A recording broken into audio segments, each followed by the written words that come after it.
Some folks are born to be alone, and some have loneliness thrust upon them like a heavy coat they can never quite shed.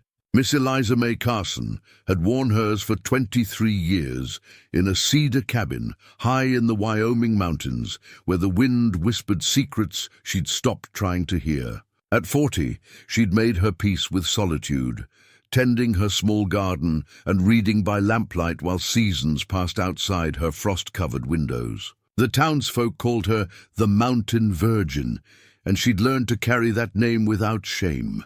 But this November evening, as snow began to dust the pine trees, a hesitant knock came at her door. What she found would change everything she thought she knew about her father's disappearance and the family's secrets buried beneath years of silence. Could the strange, heavy-set boy clutching a rusted spyglass really be the key to unlocking a mystery that had haunted her for decades? Before we jump back in, tell us where you're tuning in from. And if this story touches you, make sure you're subscribed, because tomorrow I've saved something extra special for you. The morning routine never changed. Eliza Mae Carson rose with the first pale light that crept through the frost-etched window panes of her father's cabin. Her bare feet finding the worn wooden planks that Samuel Carson had hewn and fitted with his own hands 25 years ago. The floorboards knew her weight, greeting her with familiar creaks that served as the day's first conversation. She dressed in wool and flannel, layers upon layers, that would see her through another high mountain day, where November winds cut through cloth like cold steel. The cabin sat at nearly 8,000 feet, perched on a natural shelf of granite that overlooked the Absaroka Valley. From her kitchen window, Eliza could see the town of Cedar Falls, spread like a child's toy village in the distance, smoke rising from chimneys in thin grey ribbons that the wind would catch and scatter. On clear days, she could make out the steeple of the Methodist church where her mother lay buried. But she hadn't walked that path in more years than she cared to count. Her father had chosen this spot for its isolation and its protection. The cabin faced south to catch what warmth the winter sun could provide, while the back pressed against a wall of granite that would turn away the worst of the northern storms. A small creek ran year-round just 50 yards to the east, and the surrounding forest provided deadfall for the fire and game for the table. Samuel Carson had been a man who understood the mountains, who read weather in cloud formations and knew which way the wind would turn before it did. Eliza moved through her morning tasks with the efficiency of long practice. She banked the coals in the great stone fireplace Samuel had built, adding kindling until flames danced against the chimney stones. The coffee pot went on first. Good strong coffee was one of the few luxuries she allowed herself, ordering beans from a catalog company in Denver and grinding them fresh each morning in her grandmother's mill. The aroma filled the small space, mingling with the scent of pine logs and the lingering ghost of last night's venison stew. While the coffee heated, she checked her stores. The root cellar Samuel had dug into the hillside held potatoes, carrots, and turnips from her garden, along with preserved meats and the fruit she'd put up during the brief mountain summer. Mason jars lined wooden shelves like soldiers standing at attention. Applesauce, berry preserves, pickled vegetables, and the medicinal tinctures she brewed from wild herbs. The mountain had taught her its secrets over the years, which plants could heal and which could harm, where to find what she needed when winter locked the world in white.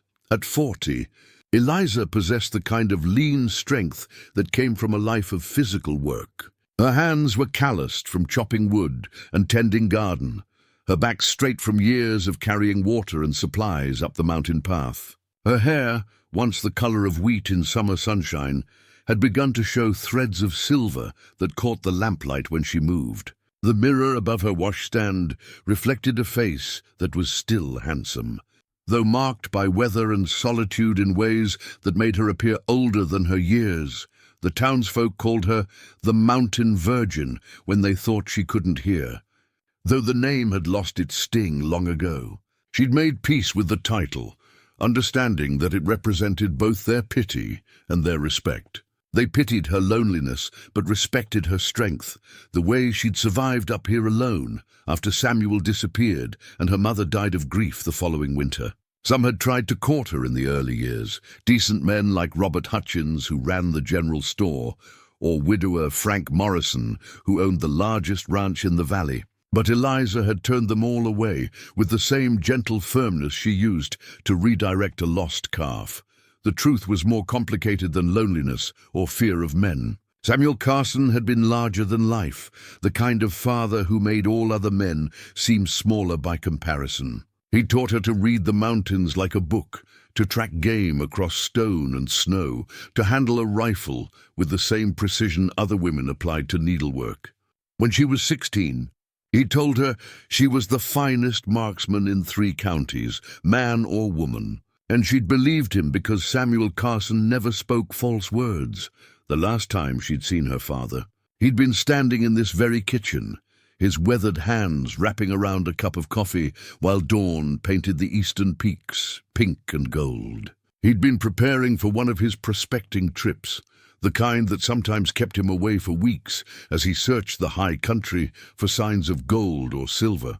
But something had been different that morning. A tension in his shoulders that spoke of worry he wouldn't name. Eliza girl, he'd said, using the pet name that always made her feel young and precious. There's things about this world that ain't always what they seem. Men get greedy, and greed makes them dangerous. You remember that? She'd pressed him for details, but Samuel had just kissed her forehead and shouldered his pack. The last she'd seen of him was his figure disappearing into the timber, following a game trail that led toward the high peaks. 3 weeks later, when he hadn't returned, she'd ridden down to Cedar Falls to ask the marshal to organize a search party.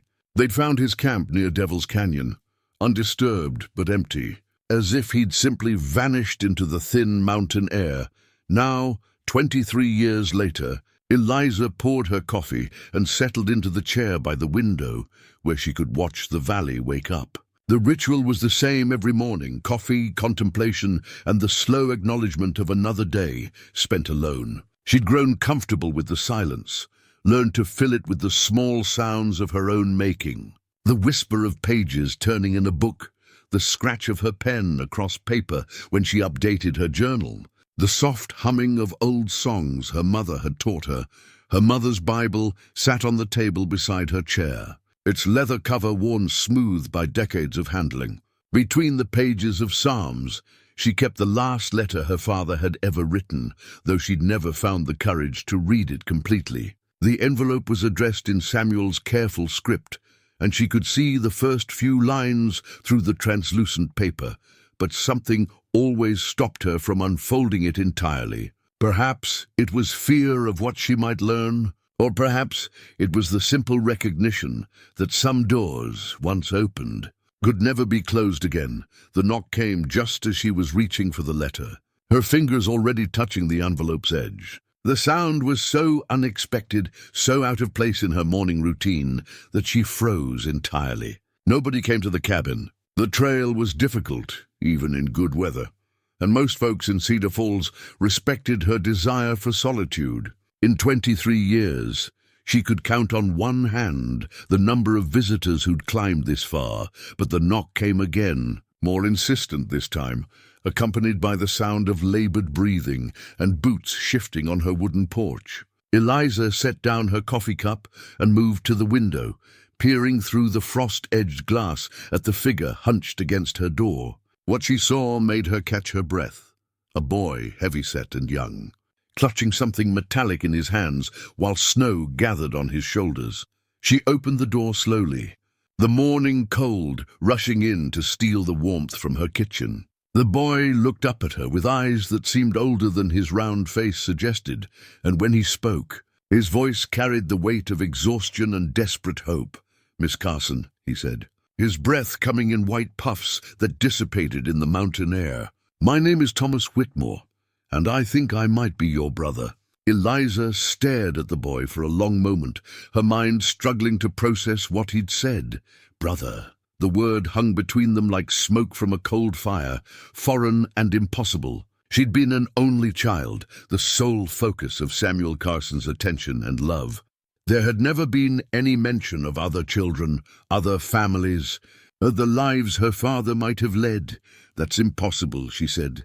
But even as the words left her mouth, she found herself studying the boy's face more carefully. His features were soft with youth and excess weight, but there was something familiar in the set of his jaw, the shape of his eyes, something that reminded her uncomfortably of the daguerreotype of her grandfather that hung in the cabin's main room. Thomas, if that was truly his name, shifted his weight from foot to foot. His breathing still labored from what must have been a difficult climb. He couldn't be more than 16, maybe 17, with brown hair that stuck to his forehead with sweat despite the cold. His clothes were good quality, but travel-worn, and the boots on his feet were city-made, designed more for walking on wooden sidewalks than navigating mountain trails. "I know how it sounds," he said, his voice gaining strength as he spoke. "I know you got no reason to believe me, but I got proof, Miss Carson. I got things that belonged to our daddy, things he left with my mama before he disappeared." The word "daddy" struck her like a physical blow. Nobody had called Samuel Carson daddy except her, and hearing it from this stranger's mouth felt like theft. But there was something in the way he said it, a familiarity and affection that suggested genuine connection rather than mere pretense. "Show me," she said. Stepping back to let him into the warmth of the cabin, Thomas stumbled across the threshold, his legs clearly unsteady from exhaustion and cold. He clutched something against his chest, a metal object that caught the lamplight as he moved.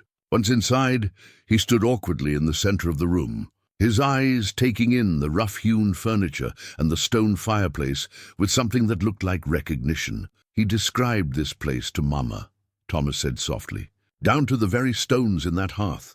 Said it was the most beautiful spot on God's earth, with a view that could make a man forget all his troubles." Eliza felt her composure crack slightly. Those were Samuel's words, his exact words. She'd heard him say them dozens of times, usually when he was standing at the very window where she'd been sitting moments before. The fact that this boy knew them suggested either an impossible truth or an elaborate deception. "What's that you're holding?" she asked, pointing to the metal object in his hands. Thomas looked down as if he'd forgotten what he carried, then held it out toward her with reverent care. It was a spyglass, brass and steel, tarnished with age and weather, but still recognizable as a quality instrument. The kind a ship's captain might use. "Though they were hundreds of miles from any ocean, he gave this to my mama the last time he came to visit," Thomas said. "Told her it was the most valuable thing he owned, and that someday it might be important. Made her promise to keep it safe." Eliza took the spyglass with trembling fingers, feeling its familiar weight. She'd seen this instrument 100 times in her father's hands, watched him use it to study distant peaks and survey the valley below. He'd told her it had belonged to his own father, a man who'd traveled the seas before settling in the mountains. There were initials engraved near the eyepiece, SC, that she'd traced with her finger as a child. "Samuel Carson," she whispered. Reading the initials aloud. "That's right," Thomas said, his voice thick with emotion. "Samuel Carson was my daddy too, Miss Carson. I know it's hard to believe, but it's the truth." Eliza sank into her chair, still holding the spyglass, her mind reeling with implications. If this boy was telling the truth, then her father had lived an entire secret life, one that included another woman and another child. The thought was devastating and liberating in equal measure. Devastating because it meant everything she'd believed about her family was incomplete. Liberating because it meant she wasn't alone in the world after all. "Tell me about your mother," she said, her voice carefully controlled. Thomas pulled a wooden chair closer to the fire and sat down heavily, his young face showing the strain of his journey. "Her name was Margaret Whitmore. She was a schoolteacher in Colorado Springs when Daddy met her. This was back in 58, maybe 59. He was doing some prospecting down that way, and he boarded at her mother's house. The dates made sense. Eliza remembered her father making several long trips to Colorado during those years, always returning with stories of new country and fresh possibilities.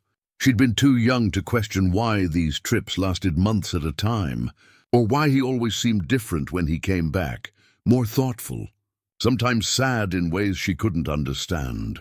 They fell in love, Thomas continued, his young voice carrying the weight of adult understanding. Mama said he was the finest man she'd ever known, gentle and strong, and honest as the day was long.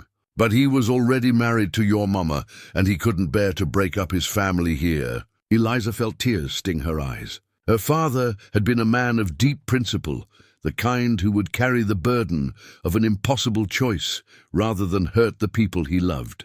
The image of him torn between two families, two lives, filled her with aching sympathy. So he visited when he could, Thomas said. Mama understood it wasn't ideal, but she loved him too much to let him go entirely. And when I was born in 1860, Daddy made sure we were provided for.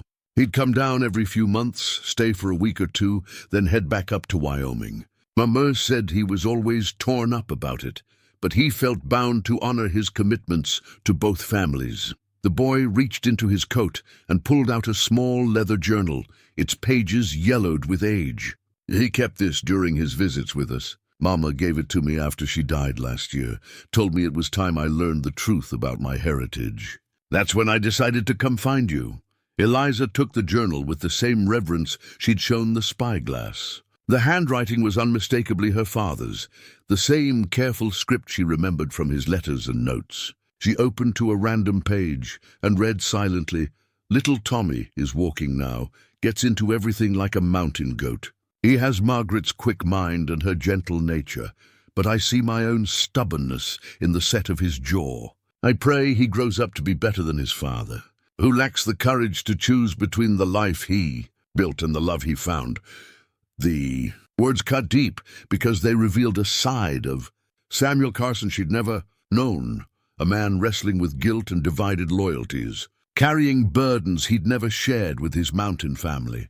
But they also confirmed Thomas's story in ways that couldn't be fabricated or forged. "Why now?" she asked, closing the journal. "Why come looking for me after all these years?" Thomas's face darkened, and for the first time since arriving, he looked genuinely frightened. "Because Mama died believing Daddy was still alive somewhere. She made me promise to find him, or at least find out what happened to him. And because there's been men asking questions about Samuel Carson down in Colorado Springs. Men who don't seem to have friendly intentions." A chill ran down Eliza's spine that had nothing to do with the mountain cold. "What kind of men?" "The kind that wear badges, but don't act much like lawmen," Thomas said.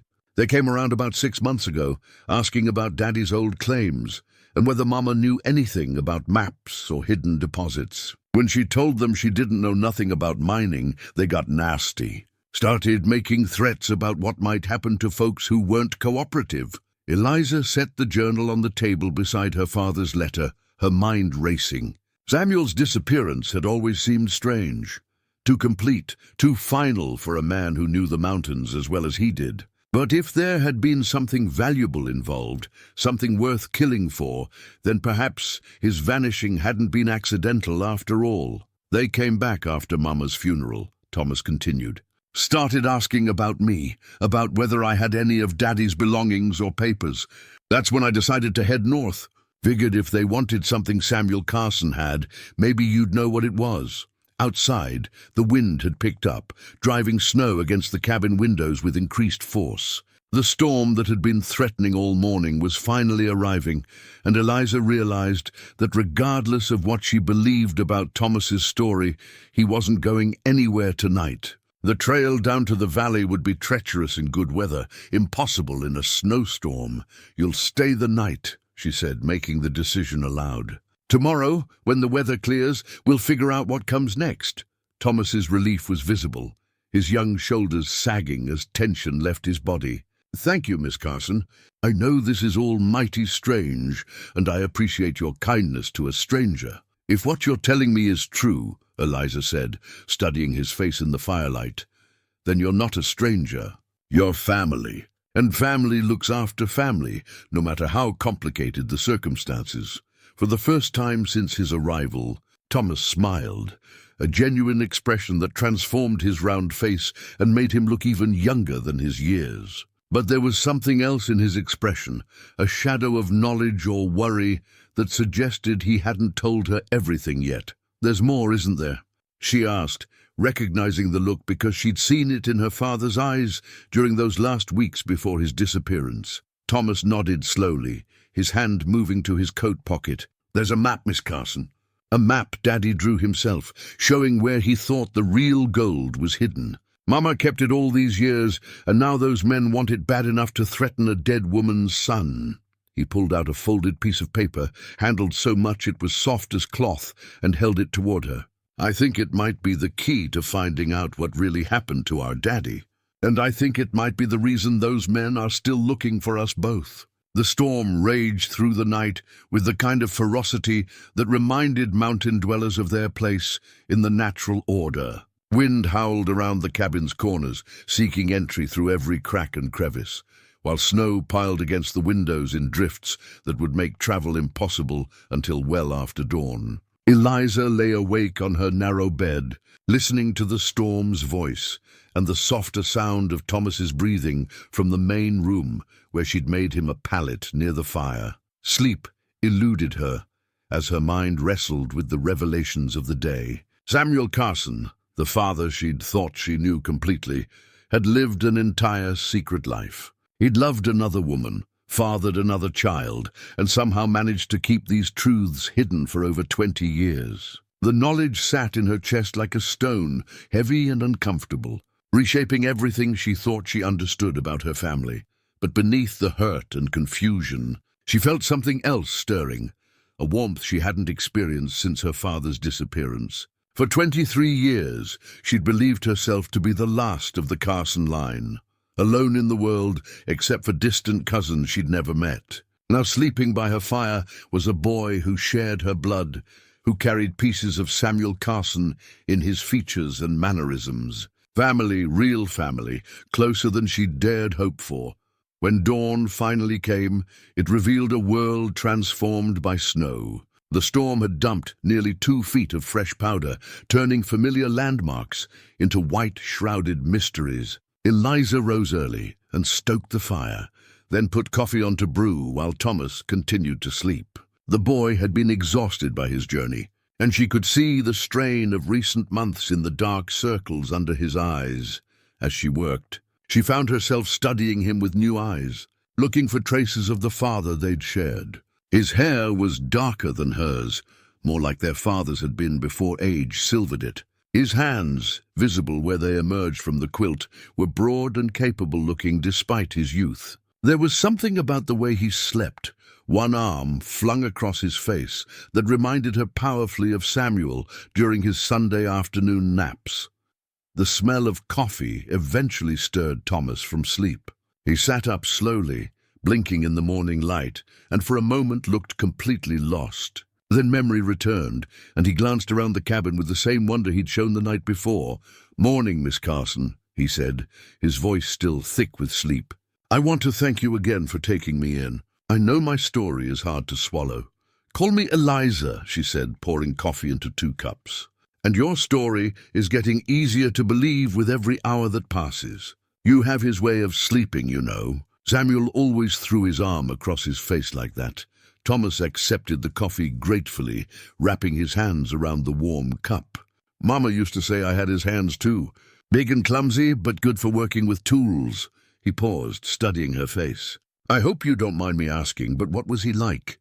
As a father, I mean." "All I got is what Mama told me, and visits that lasted a week or 2.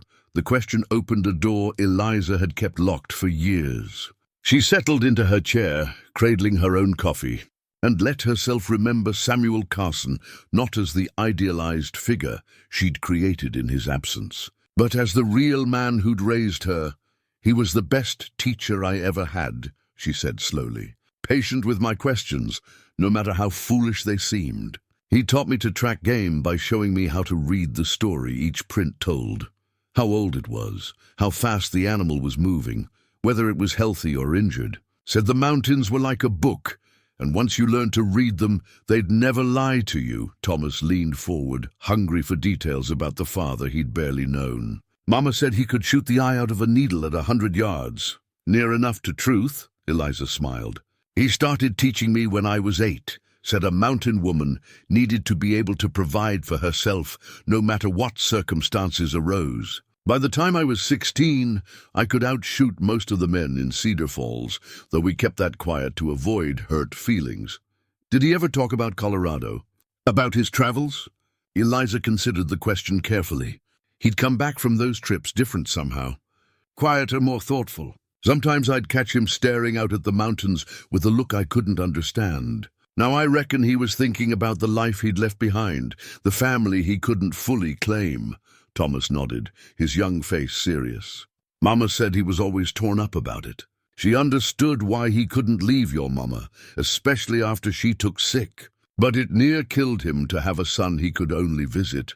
The mention of her mother's illness brought back painful memories. Sarah Carson had been a delicate woman, beautiful but fragile, prone to the lung troubles that claimed so many in the high country. Samuel had devoted himself to her care during those final years, which would have made his divided loyalties even more unbearable. He never let on, Eliza said.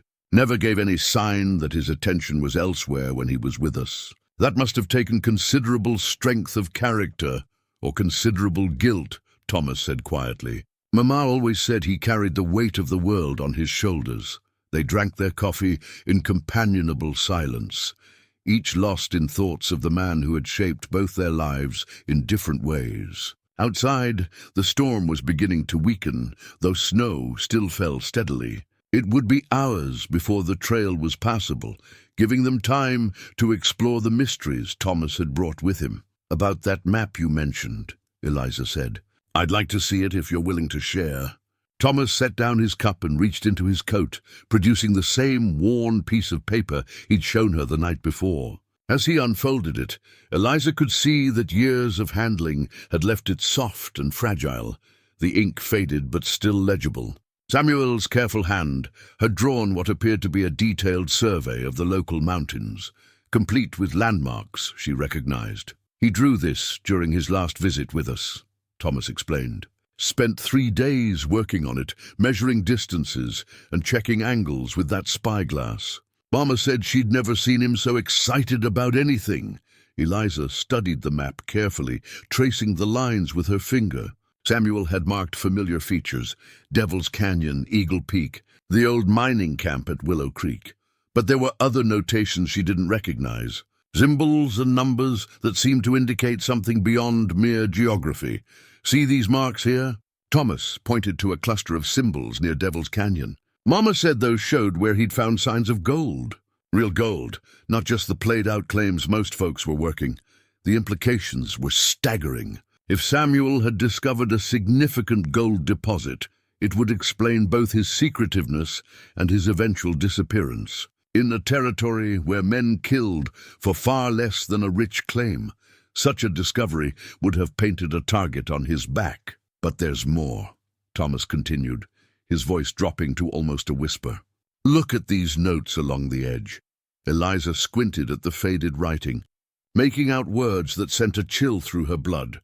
Don't trust Marshall Garrett, and they know about the claim, and most ominously, if something happens to me, the truth is with Eliza. Marshall Garrett, she repeated. He was the law in Cedar Falls when Daddy disappeared, led the search party that found his abandoned camp. Thomas nodded grimly. The same Marshall Garrett who's been asking questions about Samuel Carson down in Colorado Springs. Mama described him to a T.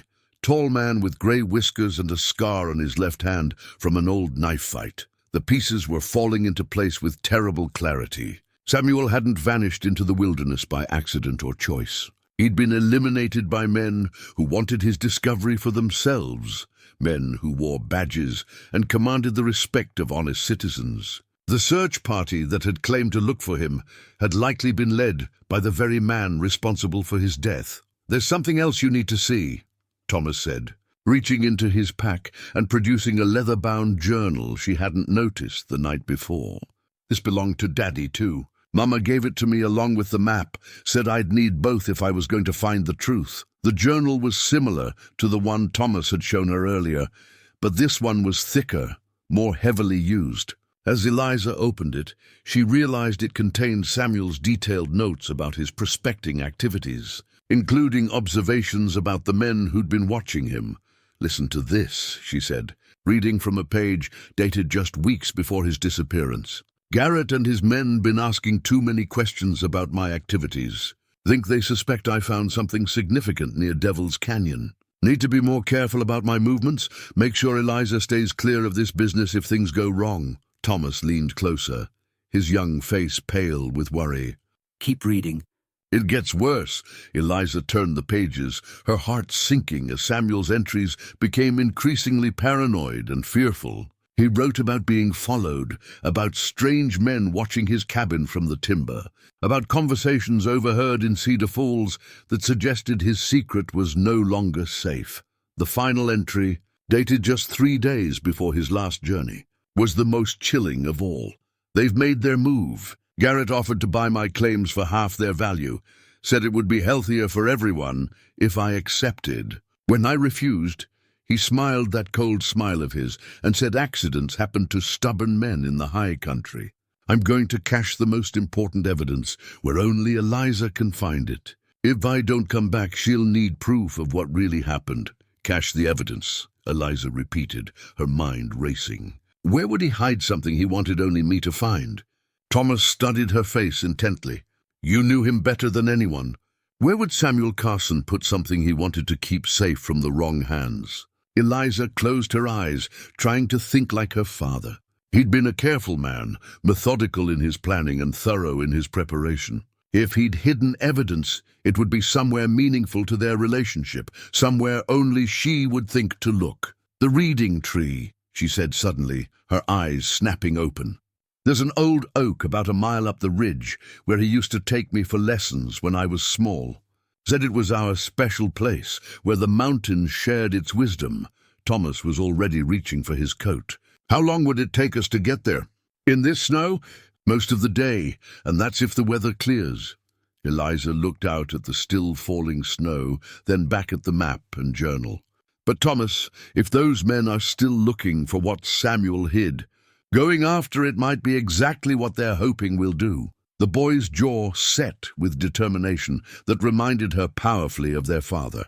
"Maybe so. But if we don't find the truth about what happened to him, we'll never be safe. Garrett and his men won't stop looking, and eventually they'll find us both." Eliza knew he was right. But the thought of venturing into the high country with a storm threatening and dangerous men, possibly watching, filled her with dread. Still, she'd spent 23 years wondering what had happened to Samuel Carson. The chance to finally learn the truth, no matter how dangerous, was too precious to waste. "We'll wait for the weather to clear," she decided. "Then we'll find whatever Daddy left for us to find.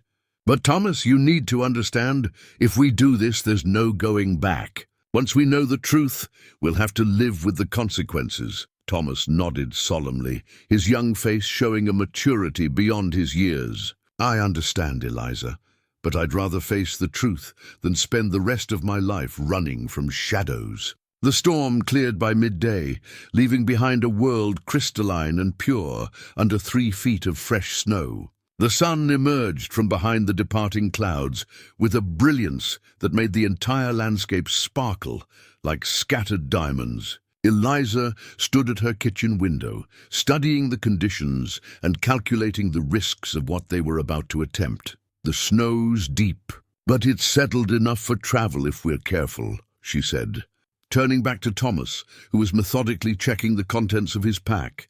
"The reading tree is about 3 miles up the ridge, following a game trail Daddy showed me when I was young. In good weather, it's an easy walk. Today, it'll be more of a challenge." Thomas nodded, his young face set with determination. "I'm ready for whatever comes. Been walking mountain trails for the better part of a week to get here." Eliza pulled on her heaviest wool coat and wrapped a knitted scarf around her neck.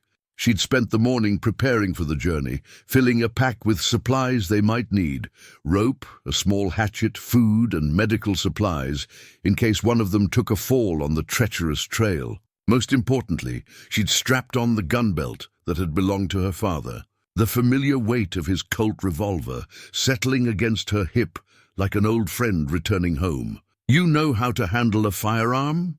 she asked Thomas as they prepared to leave. The boy shook his head.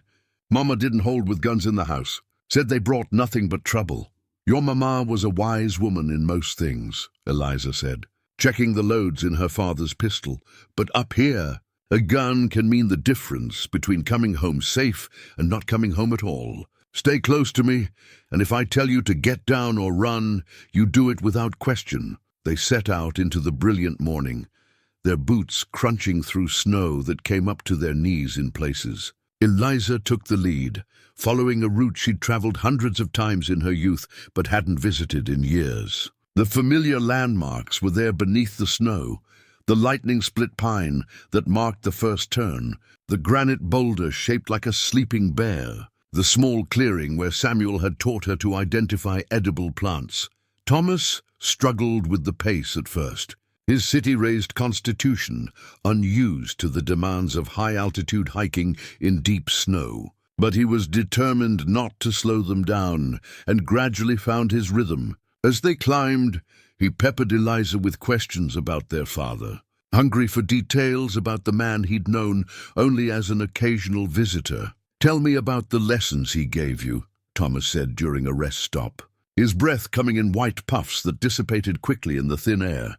Eliza leaned against a sturdy pine, grateful for the chance to rest her own legs. "He started teaching me when I was barely old enough to walk steady. Said the mountains didn't care how young or old you were. They'd test you just the same, so you better be ready." She pointed to a cluster of tracks in the snow near their feet. "See those prints? Rabbit, probably made early this morning before the snow stopped. See how deep they are, how far apart. That tells you the rabbit was moving fast, maybe spooked by something. Daddy taught me to read stories like that, to understand what the mountain was telling me." Thomas knelt to examine the tracks more closely, his fingers tracing the outline of the prints. "What else can you tell from them?" "The stride length says it's a full-grown cottontail, healthy and strong. The direction shows it was heading downhill toward the creek, probably looking for water, since most streams are starting to freeze. And the freshness tells me we're not alone up here. Something spooked that rabbit not too long ago." As if summoned by her words, a raven called from somewhere high above them, its harsh cry echoing off the surrounding peaks. Eliza froze, listening intently, then motioned for Thomas to remain still. "What is it?" he whispered. "Ravens are smart birds," she said quietly. "They don't usually call like that unless something's disturbed their territory. Could be a predator, could be other people. Either way, we need to be more careful." They resumed their climb with increased caution, Eliza's eyes constantly scanning the terrain ahead for signs of danger. The trail wound through stands of pine and aspen, following the natural contours of the mountainside. In summer, this would have been a pleasant walk through dappled shade and wildflower meadows. In winter, it was a demanding test of endurance and skill. "There," Eliza said finally, pointing to a massive oak tree that stood alone in a small clearing ahead. "That's our destination."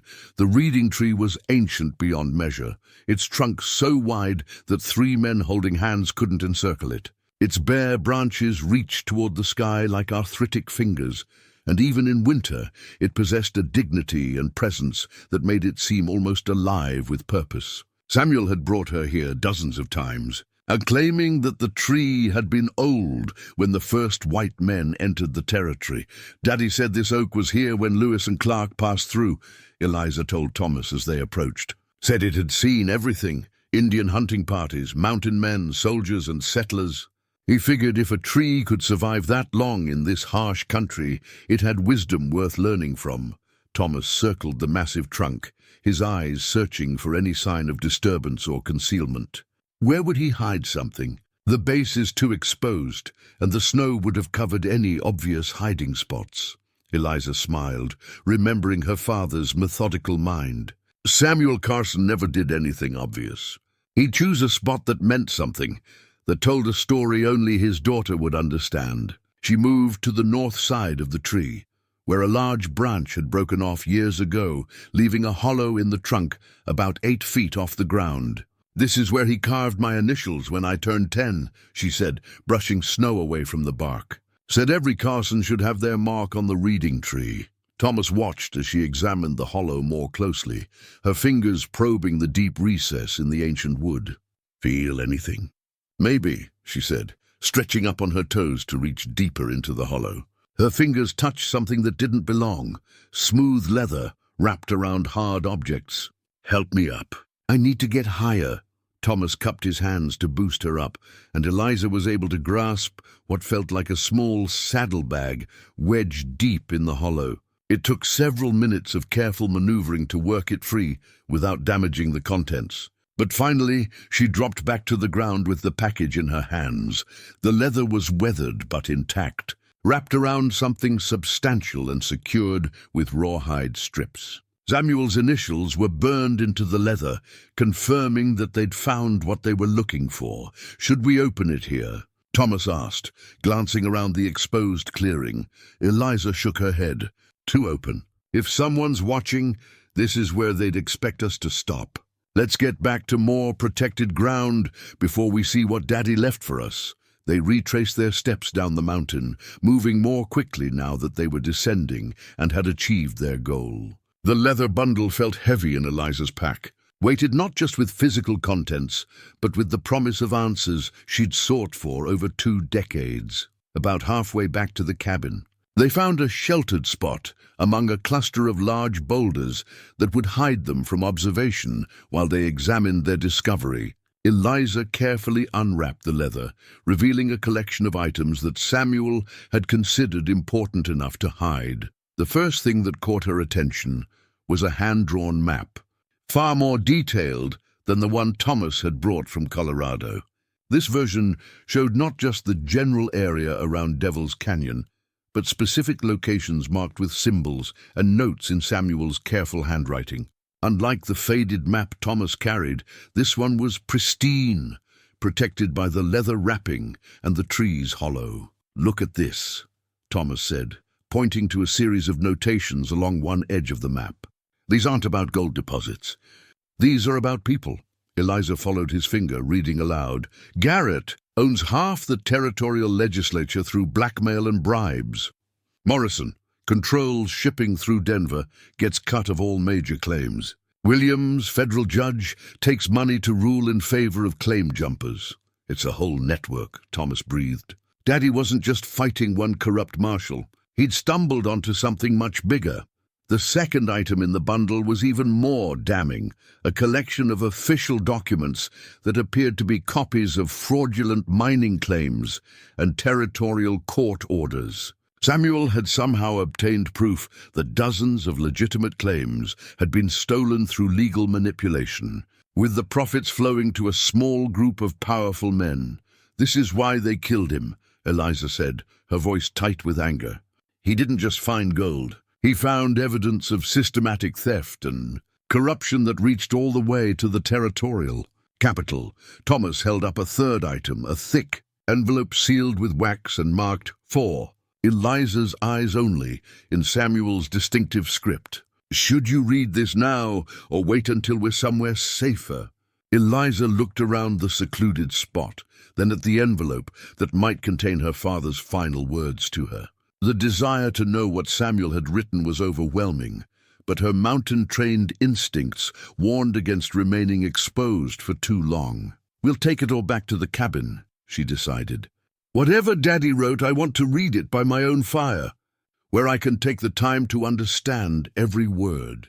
As they prepared to leave their hiding spot, a sound froze them both in place, the distant but unmistakable jingle of harness and the creak of saddle leather. Someone was coming up the trail, and given the remoteness of the location and the dangerous weather, it wasn't likely to be a friendly social call. "Stay low," Eliza whispered, drawing her father's pistol and checking the loads. "If these are Garrett's men, they didn't come all this way just to talk." Through gaps in the rocks, they could see 3 riders picking their way carefully up the snow-covered trail. Even at a distance, Eliza could make out the glint of badges on their coats and the purposeful way they studied the ground for tracks. "They're following our trail," Thomas whispered, his face pale with fear. Eliza nodded grimly. The fresh snow had preserved their footprints perfectly, creating a clear path that led directly to the reeding tree and back toward their current hiding spot. In a few more minutes, the riders would reach the place where she and Thomas had left the main trail. "Can we get around them?" Thomas asked. Eliza studied the terrain, calculating distances and cover. The riders were between them and the direct route back to the cabin. But there was another way, a more difficult path that would take them through rough country but might allow them to reach home undetected. "There's an old deer trail that crosses the ridge about a quarter-mile from here," she said quietly. "It's treacherous in this snow, but it comes out near the cabin from the backside. If we move now, we might be able to slip past them." Thomas gathered the precious documents and maps while Eliza kept watch on the approaching riders. As they prepared to move, she caught sight of the lead rider's face and felt her blood turn to ice. Marshal Garrett looked exactly as Thomas had described him, tall and lean, with grey whiskers and cold eyes that missed nothing. Even after all these years, she recognized him from the search party that had supposedly looked for her father. The man who had expressed such concern for Samuel's welfare had been the very person responsible for his death. "Time to go," she whispered, and they slipped away through the rocks like ghosts, leaving behind only footprints in the snow to mark their passing. But as they climbed toward the dangerous deer trail, Eliza knew their troubles were just beginning. Garrett had found them once, and he wouldn't give up easily. The evidence they carried was worth killing for, and men like Garrett didn't hesitate to kill when the stakes were high enough. The deer trail proved every bit as treacherous as Eliza had warned. What had been a narrow but manageable path in summer was now a ribbon of ice and loose snow that threatened to send them tumbling down the mountainside with every step. Thomas struggled behind her, his city boots finding little purchase on the slick rocks, while Eliza used her intimate knowledge of the terrain to pick the safest route through the hazardous passage. Behind them, she could hear the occasional shout of the pursuing riders as they discovered the tracks leading to the reeding tree. The sound carried clearly in the thin mountain air, and she could tell from the tone that Garrett was growing frustrated with the hunt. Good. Frustrated men made mistakes, and Eliza needed every advantage she could find. How much farther?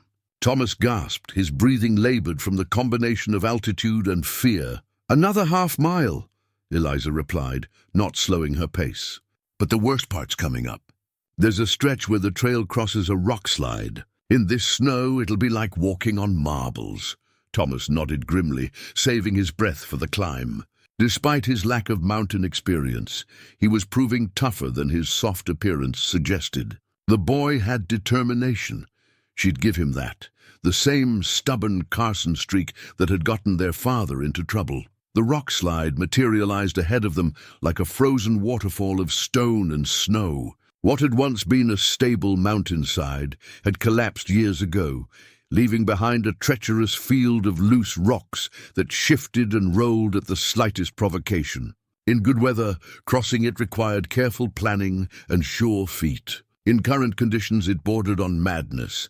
"Stay directly behind me," Eliza instructed, testing each step before committing her full weight. "Step exactly where I step, and if you feel the rocks starting to shift, freeze until they settle." They began the crossing with agonizing slowness, each footstep a calculated risk. The rocks beneath the snow were unstable, many of them balanced precariously against their neighbors. More than once, Thomas caused a small avalanche of stones that went clattering down the mountainside, the sound echoing like gunshots in the still air. "They'll hear that," he said apologetically, after a particularly loud cascade. "Can't be helped," Eliza replied, though she knew he was right. The noise would draw their pursuers like a beacon, but there was no alternative route that wouldn't take them directly into Garrett's path. When they finally reached solid ground on the far side of the slide, both were shaking from nervous exhaustion. Eliza allowed them a brief rest, while she studied their back trail, looking for signs of pursuit. She could see movement in the distance, 3 dark figures making their way along the main trail, still following the tracks that led to the reading tree. "They haven't figured out we doubled back yet," she said. "But it won't take them long. Garrett's no fool, and he's been hunting men longer than either of us has been alive." Thomas wiped sweat from his forehead despite the cold. "How well do you know him?" "This Marshal Garrett." Eliza considered the question as they resumed their journey toward the cabin. "Well enough to know he's dangerous. He came to the territory about 10 years before Daddy disappeared, brought in to clean up the mining camps where claim jumping and violence were getting out of hand. Problem was, he decided it was more profitable to organize the crime than to stop it. Mama mentioned something about him having political connections. More than connections, he owns them. Half the territorial legislature owes him favors, and the other half owes him money. A man like that doesn't stay in power for 20 years without being very good at eliminating threats. They were making better time now, following a game trail that Eliza knew would bring them to the back side of her property. The cabin wasn't visible yet, but she could smell wood smoke on the wind, suggesting their fire was still burning from the morning. "There's something else you should know about Garrett," she continued as they walked. "The man's got a reputation for being thorough. When he decides someone's a problem, they don't just disappear. Their whole family tends to have accidents. Wives fall down wells, children get lost in the woods, houses burn down with people inside." Thomas's face paled. "You think he'd come after us both?" "I think we've got something he wants badly enough to kill for, and we're the only ones left who know the truth about what happened to Samuel Carson. In Garrett's mind, that makes us loose ends that need tying up." As they crested the final ridge before the cabin, Eliza held up a hand to stop Thomas. Something felt wrong, a subtle change in the familiar landscape that set her mountain-trained instincts on high alert. The cabin was still there, smoke still rising from the chimney, but there was something different about the scene. "What is it?" Thomas whispered.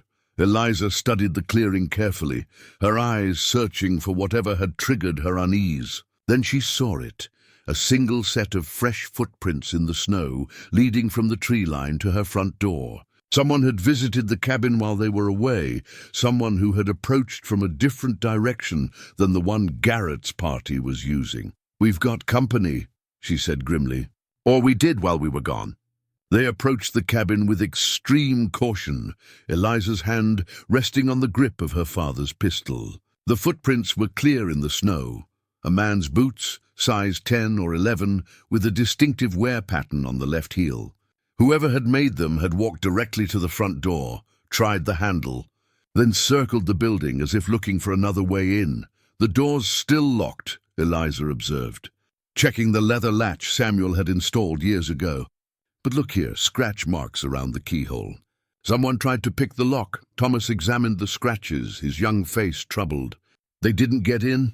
"Daddy built good locks," Eliza said with grim satisfaction. "But they got close." Another few minutes and they might have managed it. Inside the cabin, everything appeared normal at first glance. The fire was burning low but hadn't gone out, and their personal belongings seemed undisturbed. But as Eliza moved through the familiar space, she noticed subtle signs that someone had been inside. A chair moved slightly from its usual position. A book on the table turned to a different page. Her father's old coat hanging crooked on its peg. "They got in somehow," she said, checking the windows for signs of forced entry. "Look for anything missing or out of place." Thomas examined his pack and belongings, while Eliza checked her father's old desk and the places where she kept important papers. Everything seemed to be there, but the feeling of violation was overwhelming. Her sanctuary, the place she'd felt safe for 23 years, had been invaded by strangers with hostile intent. "My pack's been searched," Thomas reported. "Nothing taken, but everything's been moved around." "They were looking for something specific," Eliza nodded, her mind working through the implications. "The maps and documents. They know we found something at the reading tree, and they want to know what Samuel left behind." She moved to the kitchen window and peered out toward the trail. looking for signs of the mysterious visitor's departure. The single set of footprints led away from the cabin toward the main trail, where they would have joined the tracks left by Garrett's party. One of Garrett's men, she concluded. He sent someone ahead to search the cabin while he followed our trail to the tree. They're being systematic about this, covering all the possibilities. Thomas slumped into a chair, the strain of the day finally showing on his young face. What do we do now? They know where we live. They know we found something, and they're not going to give up. Eliza poured water into the coffee pot and set it on the fire, needing the familiar ritual to help her think clearly. First, we examine what we found at the tree. Whatever Daddy left for us, it was important enough to hide and important enough for Garrett to kill for. We need to understand exactly what we're dealing with. She retrieved the leather bundle from her pack and spread its contents on the kitchen table. The detailed map looked even more incriminating in the lamplight, its careful notations revealing the scope of the corruption Samuel had uncovered. The official documents were equally damning, showing a pattern of theft and fraud that reached the highest levels of territorial government. "This isn't just about gold," Thomas said, studying the papers. "This is about power, about men who thought they could steal whatever they wanted because they controlled the law." Eliza picked up the sealed envelope marked for her eyes only, feeling the weight of paper within. Whatever Samuel's final message contained, it had waited 23 years for her to read it. But before she broke the wax seal, she needed to ensure they would have time to act on whatever information it contained. "Help me move this table away from the window," she said. "If Garrett comes calling, I don't want us silhouetted against the lamplight like targets in a shooting gallery."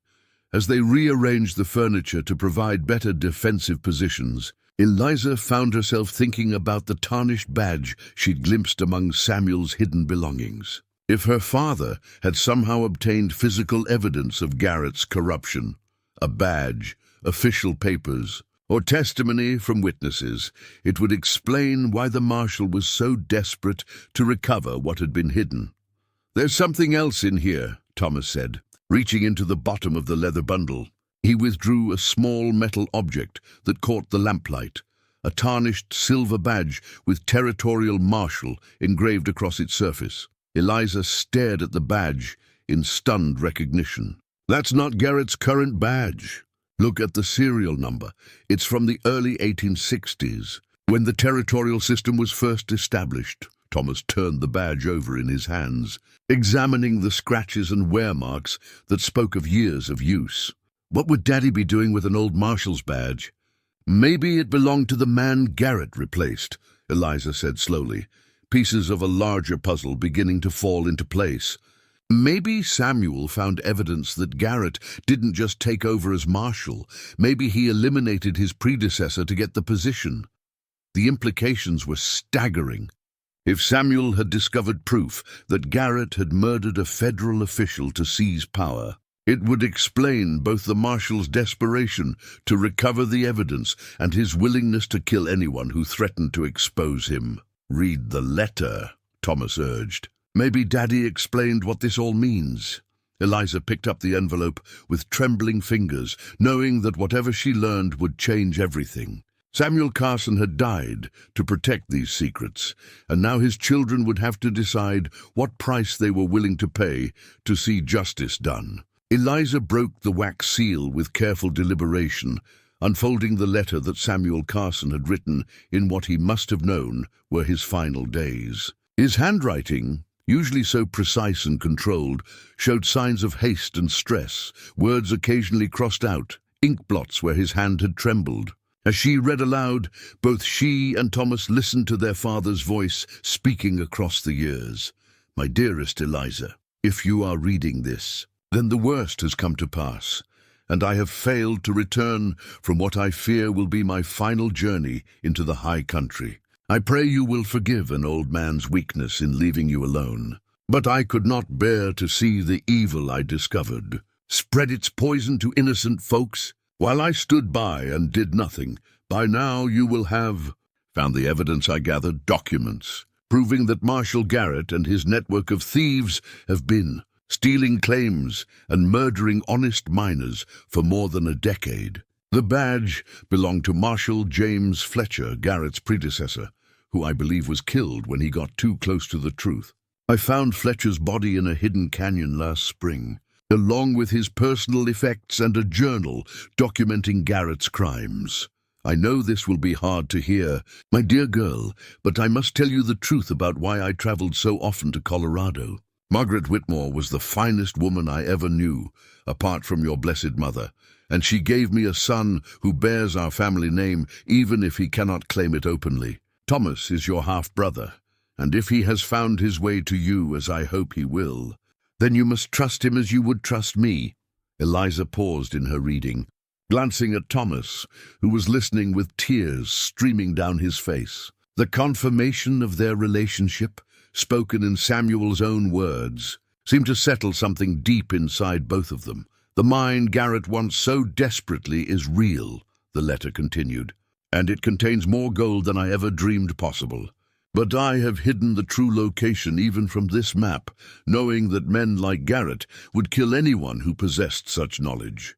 The real treasure lies not in Devil's Canyon, but in a place only you would think to look, where your mother sang to you when you were small, where the wildflowers bloomed thickest in summer, where I promised to build you a house someday if you ever wanted to leave our mountain. I have left additional evidence with a man you can trust, Dr. Harrison in Cedar Falls, who delivered you into this world and kept our family's secrets all these years. He has a letter from Marshal Fletcher's own hand, written before his death, that names Garrett as the leader of the corruption. If something happens to me, take what you have found to Harrison and let him guide you to the territorial capital, where there are still honest men who will see justice done. Know that everything I did for love, love for you, love for Thomas, love for the memory of your mother, and love for the idea that good people should be able to live free from the fear of evil men. You are strong, my daughter, stronger than you know, and I trust you to finish what I could not complete. Your devoted father, Samuel Carson, P.S. The Winchester is hidden in the root cellar behind the potato bins, along with enough ammunition to defend yourself if the need arises. I pray you will never have cause to use it, but a mountain woman must be prepared for all eventualities. Eliza set the letter down with shaking hands, her mind reeling from the revelations. Samuel had not only uncovered the scope of Garrett's criminal enterprise, but had also identified the location of Marshal Fletcher's body and gathered evidence that could bring down the entire network. The mine, Thomas said quietly. He said the real gold isn't in Devil's Canyon. Where would your mother sing to you? Eliza closed her eyes, letting memory carry her back to childhood summers when the mountain meadows bloomed with Indian paintbrush and lupine. Honey Creek, she said softly. There's a meadow about 5 miles north of here where Mama used to take me for picnics. She'd sing while I played in the wildflowers, and Daddy always said he'd build us a summer house there someday. That's where the gold is? If Daddy's telling the truth, then yes. And if Garrett figures out the same thing we just did, he'll head straight there. Eliza stood and moved to the window, checking the trail for signs of pursuit. We need to get to Dr. Harrison before Garrett realizes what we know. Thomas gathered the documents and maps, while Eliza retrieved the hidden Winchester from the root cellar. The rifle was exactly where Samuel had promised, wrapped in oilcloth and accompanied by 2 boxes of cartridges. She checked the action and loaded the magazine, the familiar weight bringing back memories of countless hunting trips with her father. "Can you ride?" she asked Thomas. "Well enough," he replied. "Why?" "Because walking to town would take half a day, and I don't think we have that long before Garrett and his men come calling. Daddy kept 2 horses in the pasture behind the cabin, mountain-bred stock that can handle rough country in bad weather. They loaded their essential belongings onto Samuel's old pack horse, while Eliza saddled her father's riding mount, a sturdy mare named Sage, who had been carrying Samuel through the high country for over a decade. Thomas proved to be a competent rider despite his urban upbringing, settling into the saddle with only minor adjustments needed for the stirrup length. As they prepared to leave, Eliza took one last look around the cabin that had been her home for 23 years. Every piece of furniture, every carefully tended possession, told the story of a life built around solitude and self-sufficiency. She had no way of knowing if she would ever see it again, but the evidence hidden in Samuel's letter was more important than any material belonging. "Wait," Thomas said, pulling something from his coat pocket. "I almost forgot. There was something else with Daddy's things that Mama gave me." He held out a blood-stained piece of cloth, a bandana that had once been blue, but was now stained dark with what could only be Samuel's blood. The sight of it hit Eliza like a physical blow, confirming beyond doubt that her father had met with violence in his final moments. "Mama found this at our house after the men came asking questions," Thomas explained. "One of them must have dropped it when they searched our place. I think it belonged to Daddy, maybe something he was carrying when they caught him." Eliza took the bandana with reverent care, feeling the stiff fabric and imagining the final moments of her father's life. Samuel Carson had died fighting, had died trying to protect the evidence that could expose his killers. Now it fell to his children to complete what he had started. "We'll make them pay," she said quietly, tucking the bandana into her coat. "Every last one of them." They rode out from the cabin as the sun began its descent toward the western peaks, casting long shadows across the snow-covered landscape. The trail to Cedar Falls was treacherous in winter, but both horses were sure-footed and experienced in mountain travel. Behind them, smoke still rose from the cabin's chimney, giving the impression that the residence was still occupied. About an hour into their journey, they heard the distant sound of gunshots echoing off the canyon walls, 3 spaced shots that sounded like a signal. Eliza pulled up short, listening intently to determine the direction and distance of the sounds. "That came from the direction of the cabin," Thomas said, his face pale with worry. "Garrett found it empty and wants his men to know we've flown the coop," Eliza replied grimly. "They'll be looking for our trail, and it won't take them long to figure out we headed for town." She urged Sage into a faster pace, knowing that their head start was already diminishing. The trail to Cedar Falls followed Willow Creek for most of its length, winding through timber and across open meadows that offered little concealment for travelers. If Garrett's men were experienced trackers, and they almost certainly were, it would be a race to see who reached town first. "How well do you know this, Dr. Harrison?" Thomas asked as they navigated a particularly steep section of trail. "Well enough to trust him with our lives," Eliza replied. "He's been in Cedar Falls since before I was born, delivered half the babies in the territory, and patched up the other half when they got into trouble. Daddy always said Harrison was one of the few truly honest men in the territory, someone who couldn't be bought or intimidated. And you think he'll help us? If he has evidence against Garrett like Daddy claimed, then he's been waiting 23 years for someone to come forward with proof. We might be his last chance to see justice done before old age takes him." As they rode, Eliza found herself thinking about the transformation her life had undergone in less than 24 hours. Yesterday, she had been the mountain virgin, living in comfortable isolation with only her memories for company.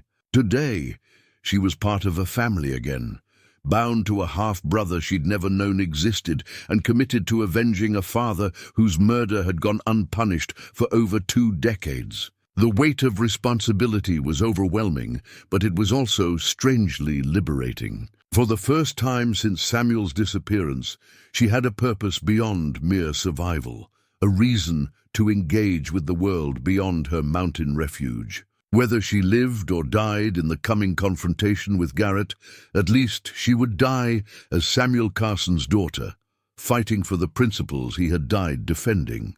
The sound of pursuing hoofbeats echoed from behind them, still distant but growing closer. Garrett had found their trail and was closing the gap with the relentless determination of a man who had too much to lose to accept defeat. "How much farther to town?" Thomas asked, glancing back nervously. "Another hour at this pace," Eliza replied, urging Sage to move even faster despite the dangerous footing. "But we're going to have to push the horses harder than I'd like. These animals are tough, but they're not miracle workers." As if in response to her words, Thomas's mount stumbled slightly on a patch of ice, recovering its footing but losing precious time in the process. Every delay, no matter how minor, brought their pursuers closer to catching them in the open country, where a running gun battle would heavily favor Garrett's superior numbers and firepower. But Eliza Carson was her father's daughter, raised to be resourceful and determined in the face of adversity. If Garrett wanted a fight, she would give him one worthy of the Carson name. The only question was whether they could reach the safety of Cedar Falls before the marshal's men closed the final distance between hunter and prey. The town of Cedar Falls appeared in the valley below them, like a collection of toys scattered in the snow, wood smoke rising from dozens of chimneys to create a hazy canopy over the settlement. Eliza felt a surge of relief at the sight.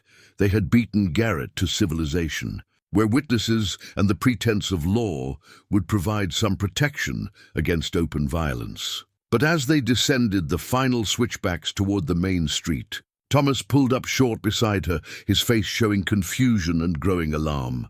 "Eliza," he said quietly, "I need to tell you something about how I found you." Something in his tone made her rein in sage, studying her half-brother's face with sudden wariness. "What about it?" Thomas dismounted and walked a few steps away, his shoulders hunched with what looked like shame. "I wasn't entirely honest about my journey here. I mean, everything I told you about Mama and Daddy and the men asking questions, that was all true. But I didn't find you on my own." A cold knot formed in Eliza's stomach. "Explain." "There was a man in Colorado Springs, said he was a friend of Samuel Carson's from the old days. Called himself Deputy Wilson. Claimed he'd been looking for Daddy's family to warn them about Garrett's activities. He's the one who told me where to find you." Eliza dismounted slowly, her hand moving instinctively to the grip of her father's pistol. "Describe this Deputy Wilson."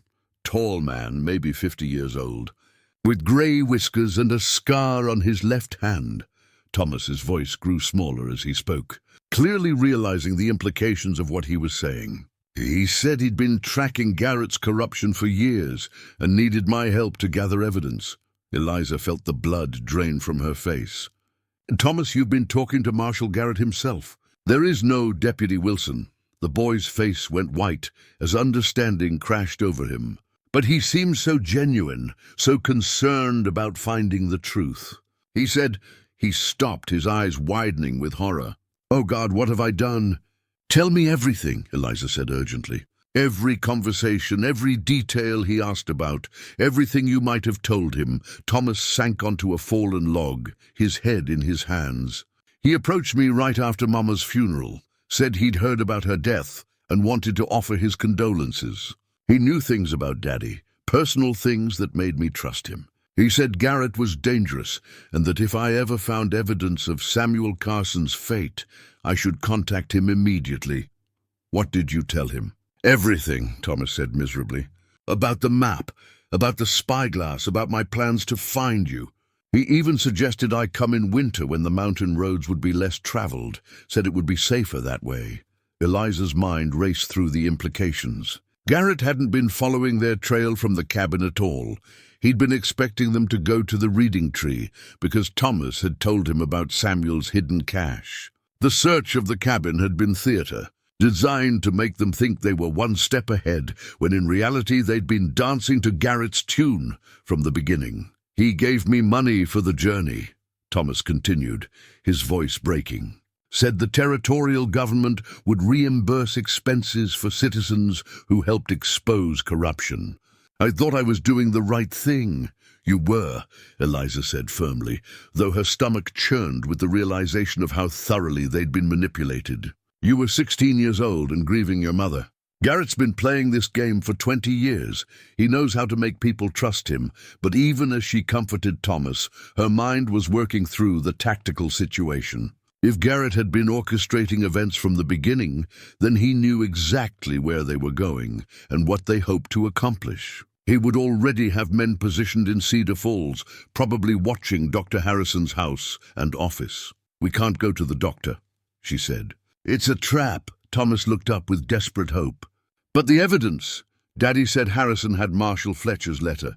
Without that, we can't prove anything. Eliza studied the town spread out below them, trying to identify potential threats and escape routes. Cedar Falls consisted of a single main street lined with businesses, surrounded by residential areas that sprawled up the hillsides. Dr. Harrison's office was located above the pharmacy in the center of town, easily visible from multiple vantage points. "There," she said, pointing to a building near the doctor's office. "See that man on the porch of Miller's Hotel?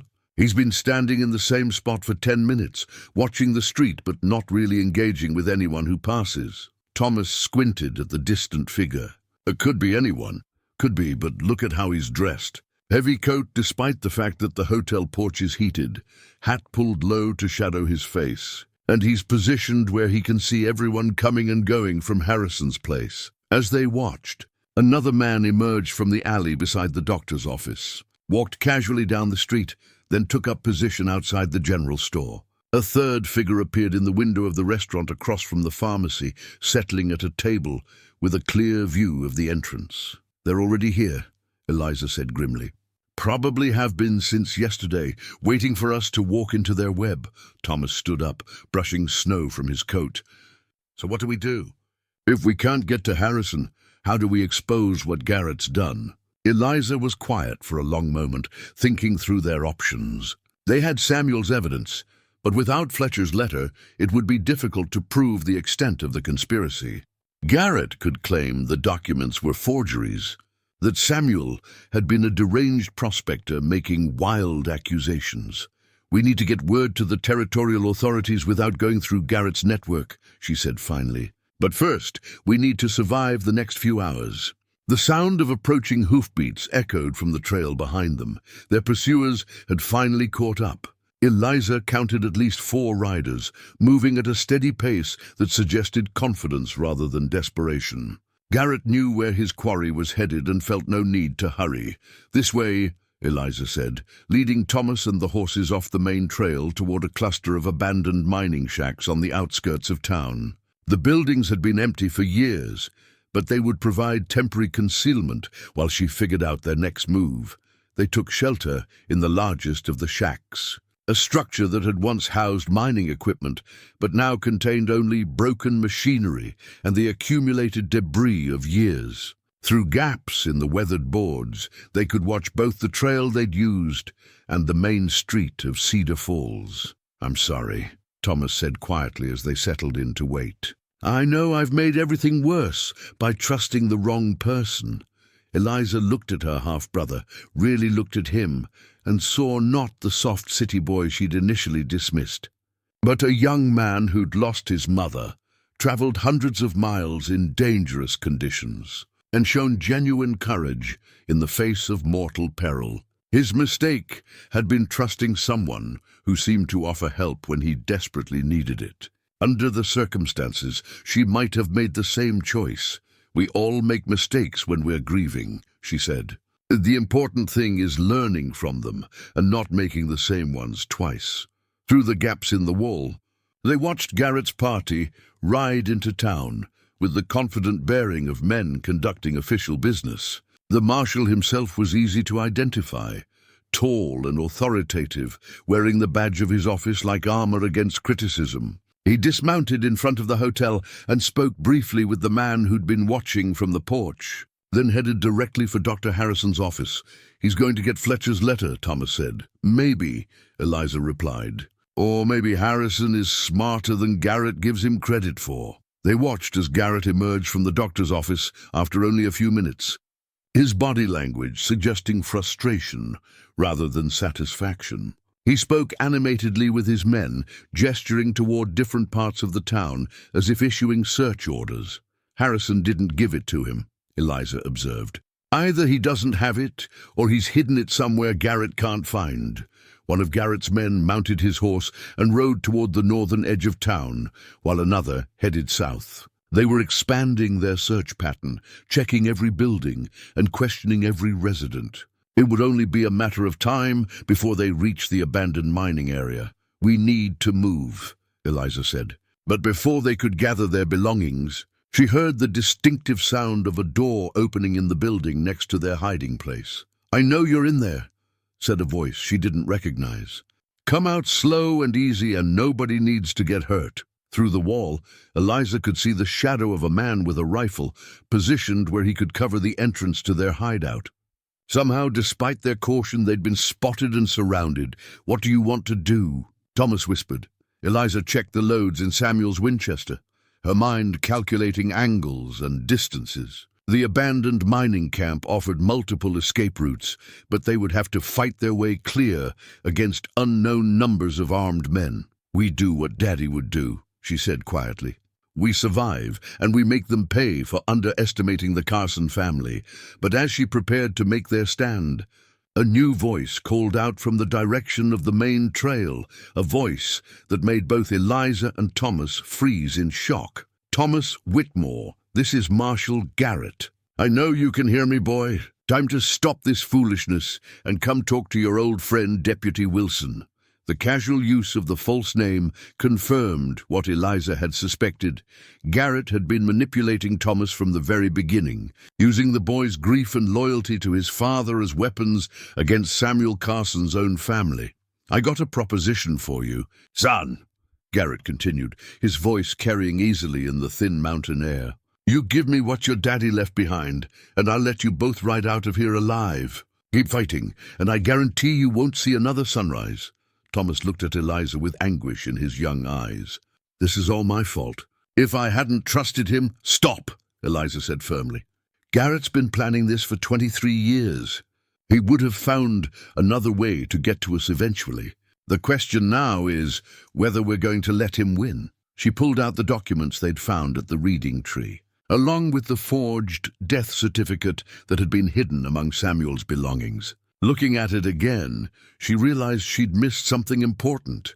The document wasn't just proof of Garrett's theft of mining claims. It was proof that he'd been systematically eliminating anyone who threatened his operations. "Thomas," she said urgently, "look at this death certificate. It's not just Daddy's. There are others listed on the back. Look at the names." Thomas examined the document, his eyes widening as he read. "Marshal Fletcher, Judge Morrison, Dr. Stevens, these are all people who opposed Garrett over the years. And they're all officially listed as dead from natural causes or accidents," Eliza said. "This isn't just evidence of corruption. It's evidence of multiple murders spanning 2 decades. The realization changed everything. They weren't just fighting for justice for Samuel Carson. They were fighting to expose a killer who had been operating with impunity for years, using his badge as a license to murder anyone who stood in his way. "We can't let him destroy this evidence," Thomas said with new determination. "Too many people have died already." Outside, Garrett's voice rose in irritation. "I'm losing patience, boy. You got 1 minute to come out, or my men start shooting up everything in sight." Eliza smiled grimly, feeling her father's fighting spirit rising within her. Samuel Carson had died protecting this evidence, and his daughter would not let his sacrifice be in vain. "Then I guess it's time to show Marshal Garrett what happens when you threaten the Carson family," she said, jacking around into the Winchester's chamber. Eliza's hands moved with practiced efficiency as she checked her weapons and ammunition. The Winchester held 15 rounds, and she had Samuel's Colt revolver with 6 more. Not much against unknown numbers, but her father had taught her that accuracy mattered more than volume of fire. "Can you handle a gun?" she asked Thomas quietly. "I told you, Mama didn't allow—" "Forget what your mama allowed," Eliza interrupted. "Right now, our lives depend on you being able to defend yourself." She pulled Samuel's spare pistol from her pack, an older Colt that her father had kept as a backup weapon. The gun was well maintained, but showed the wear of long use, its grip smooth from years of handling. "It's simple," she said, showing Thomas the basics. "Pull back the hammer, aim, squeeze the trigger. Don't jerk it, squeeze it like you're trying not to wake a sleeping baby. And Thomas, if it comes to shooting, don't hesitate. These men killed our father, and they'll kill us without a second thought." Thomas took the pistol with trembling hands, testing its weight and balance. "I don't know if I can actually shoot someone." "Then pray you don't have to," Eliza said. But if the choice comes down to their lives or ours, you better choose ours. Outside, they could hear Garrett's men spreading out through the abandoned mining camp, their boots crunching through snow as they searched building by building. The marshal's voice carried clearly in the thin air as he directed the operation with military precision. "Check every structure," he called. "They're here somewhere, and I want them found alive if possible." The boy might still be useful. Eliza studied their surroundings, looking for advantages she could exploit. The mining shack where they'd taken shelter had 2 exits, the main door, and a window that opened onto the back side of the building. The window was narrow, but both she and Thomas could fit through it if necessary. More importantly, the building sat at the edge of a steep slope that led down to Willow Creek. In good weather, the slope would be an easy descent. With snow and ice, it would be treacherous, but potentially navigable for someone desperate enough to try it. "Listen carefully," she told Thomas. "If shooting starts, I want you to go out that back window and down the slope to the creek. Follow the water downstream until you reach the main road, then head for the territorial capital. Find someone in authority, a federal marshal, a territorial judge, anyone who outranks Garrett, and give them the evidence. What about you?" "I'll hold them here as long as I can, give you time to get away." Thomas's young face hardened with determination. "No, we're family, and family sticks together. I'm not running while you face them alone." Despite their desperate circumstances, Eliza felt a surge of pride in her half-brother. The soft city boy who'd arrived at her cabin was showing the backbone that ran in Carson blood. "All right," she said. "But if things go bad, if it looks like we can't win, you take that evidence and run. Promise me." "I promise." The sound of footsteps approached their building, accompanied by the low murmur of men coordinating their search. Eliza positioned herself where she could cover the main entrance, while keeping an eye on the back window. Thomas crouched beside her, the pistol held in a white-knuckled grip. "Building's got fresh tracks leading to it," a voice said from outside. "It looks like horse prints and boot marks." "Then that's where they are," came Garrett's reply. "Wilson, you and Patterson cover the back. Miller, you're with me on the front." The use of the false name Wilson sent another spike of anger through Eliza. Even now, Garrett was maintaining the deception that had drawn Thomas into his web. "Thomas Whitmore," Garrett called out, his voice now close enough to suggest he was standing just outside the door. "I know you're confused about what's happening here, son.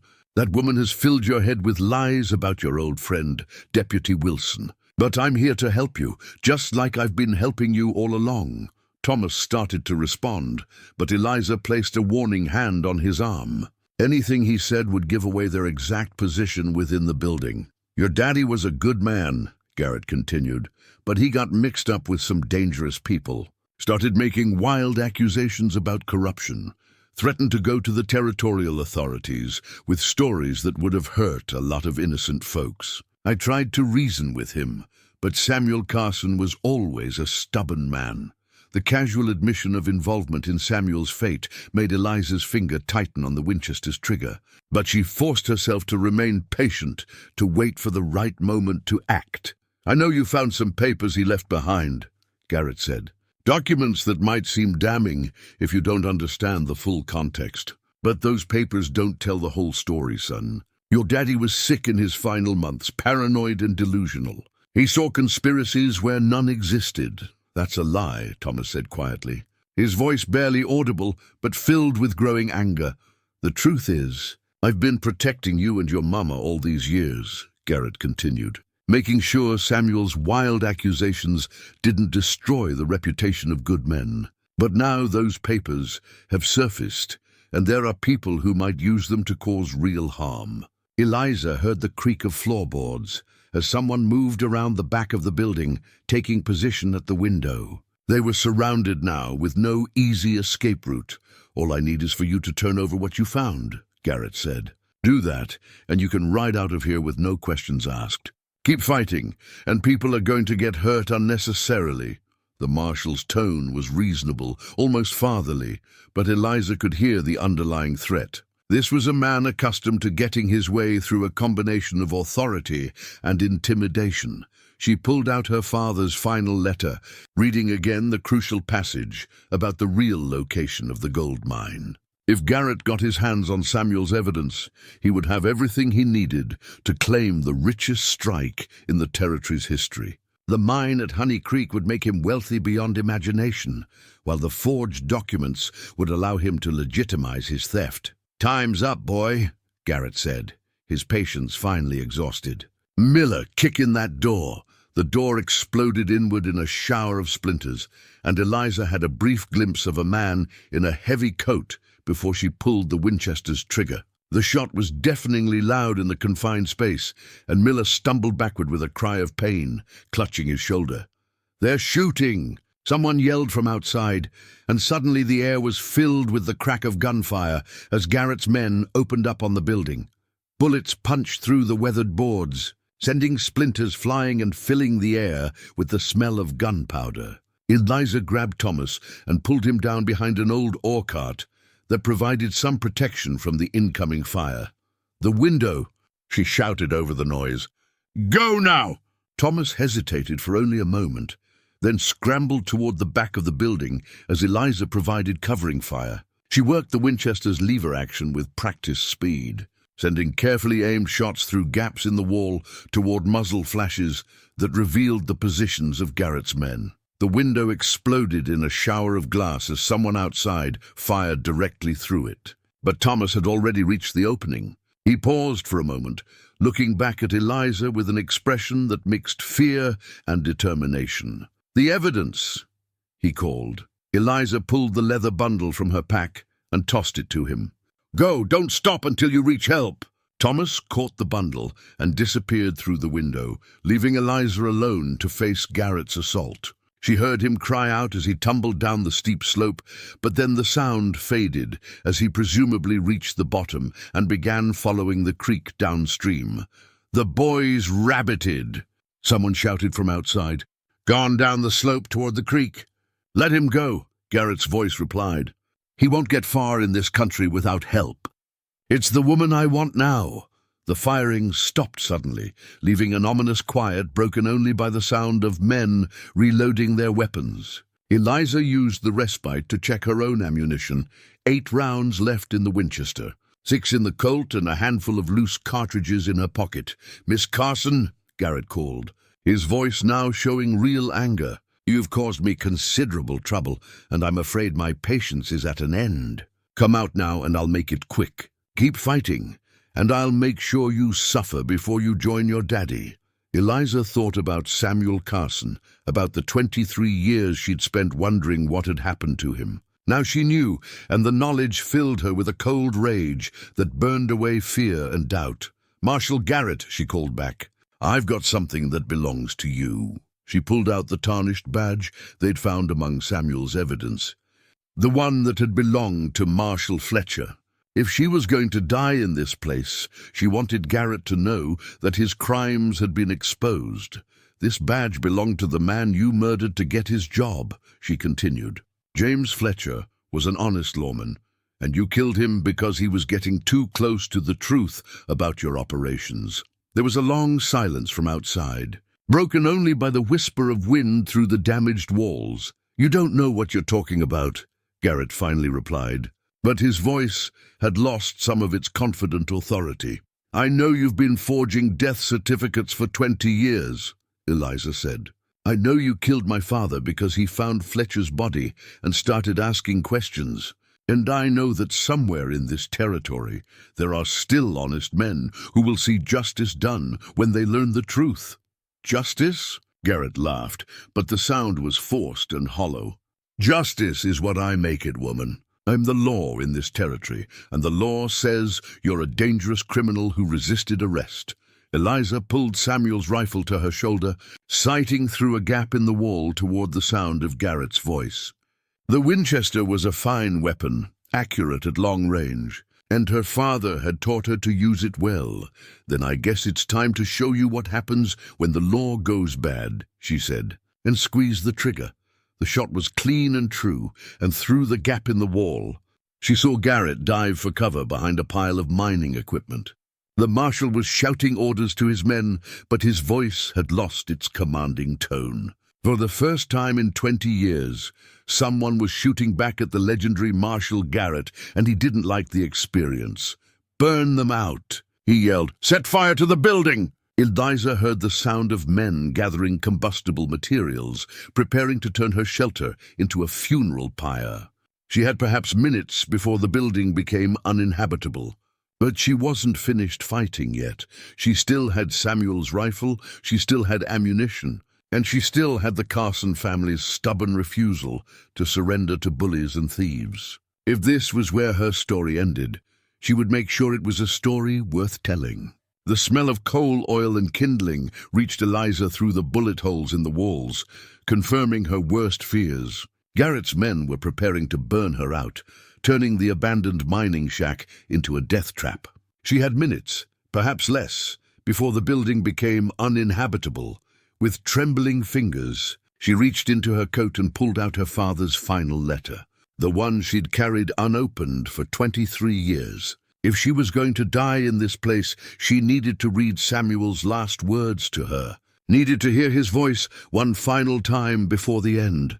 The wax seal broke easily under her cold fingers, and she unfolded the yellowed paper with reverent care. Samuel's handwriting, normally so precise and controlled, showed the strain of his final days, letters slightly shaky, words occasionally blotted with what might have been tears.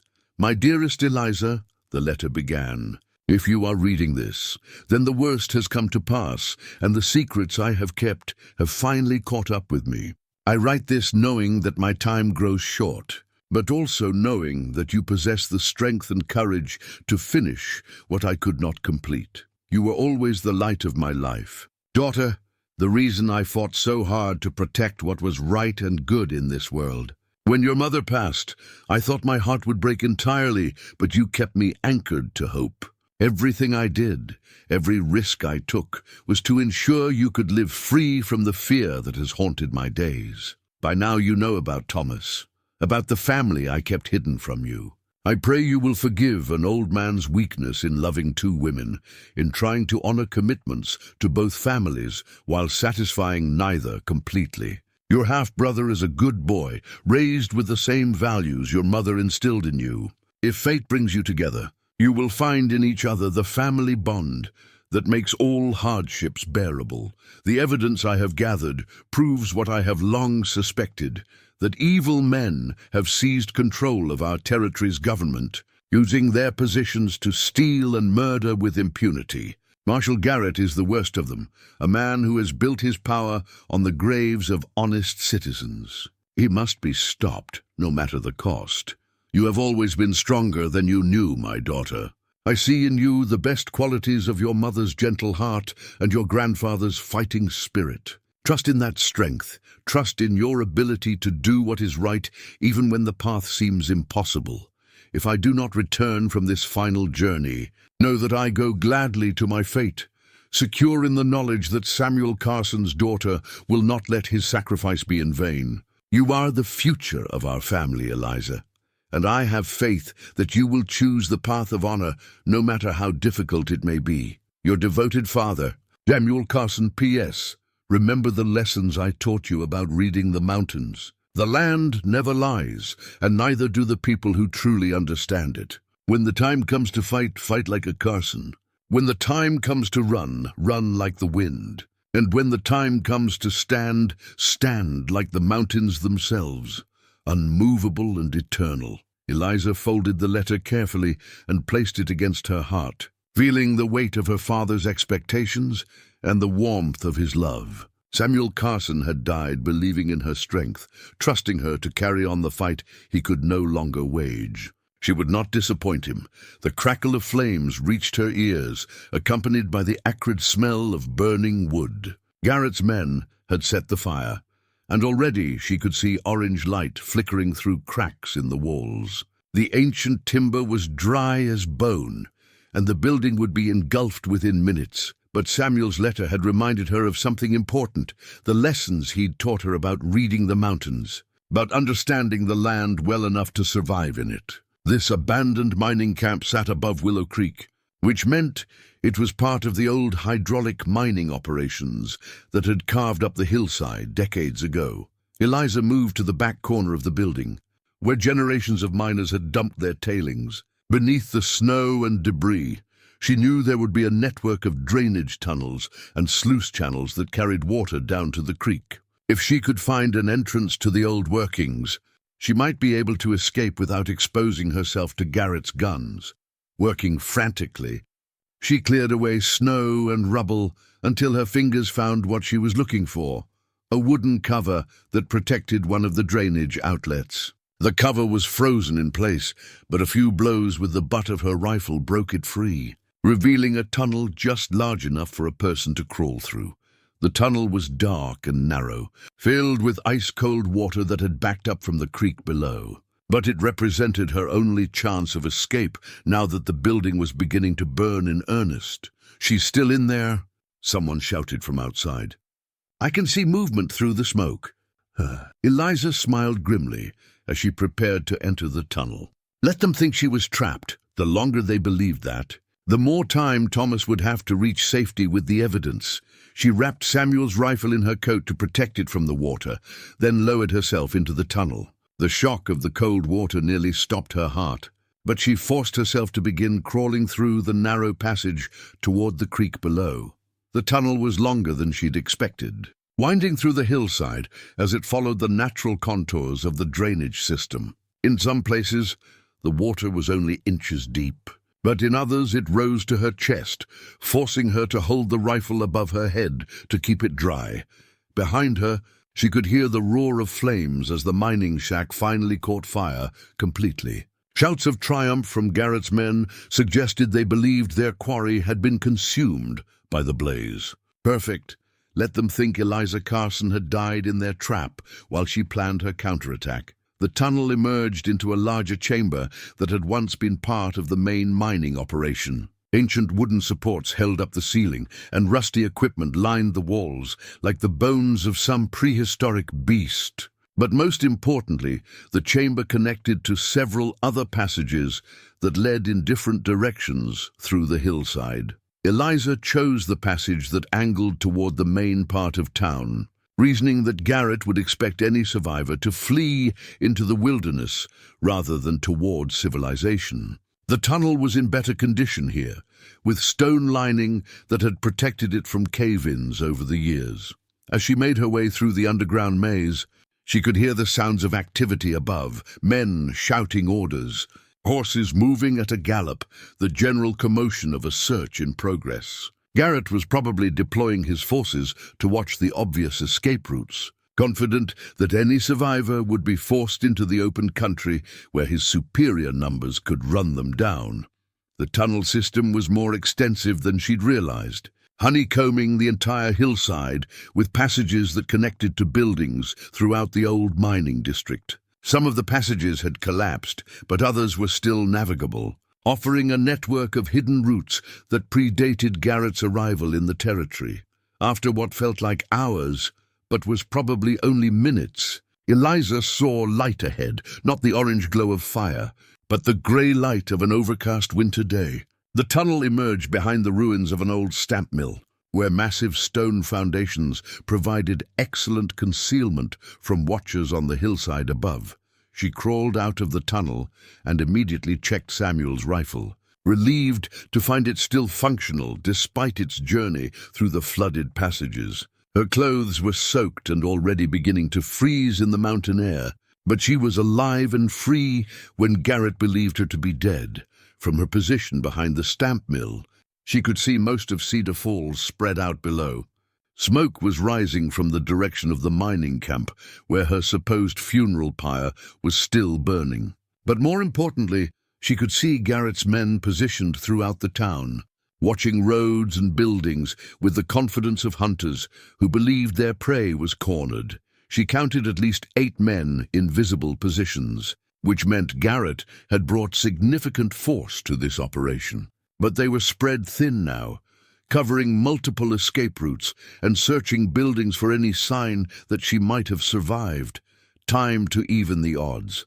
Eliza studied the positions of Garrett's sentries, identifying the most isolated targets. The man watching the northern road was positioned behind the blacksmith shop, separated from his nearest ally by almost 200 yards. He would be her first target.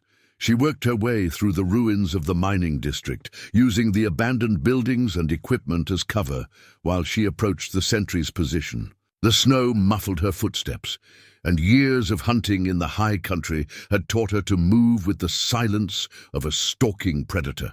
The sentry was young, probably new to Garrett's organization, and he was more focused on watching the road than scanning his immediate surroundings.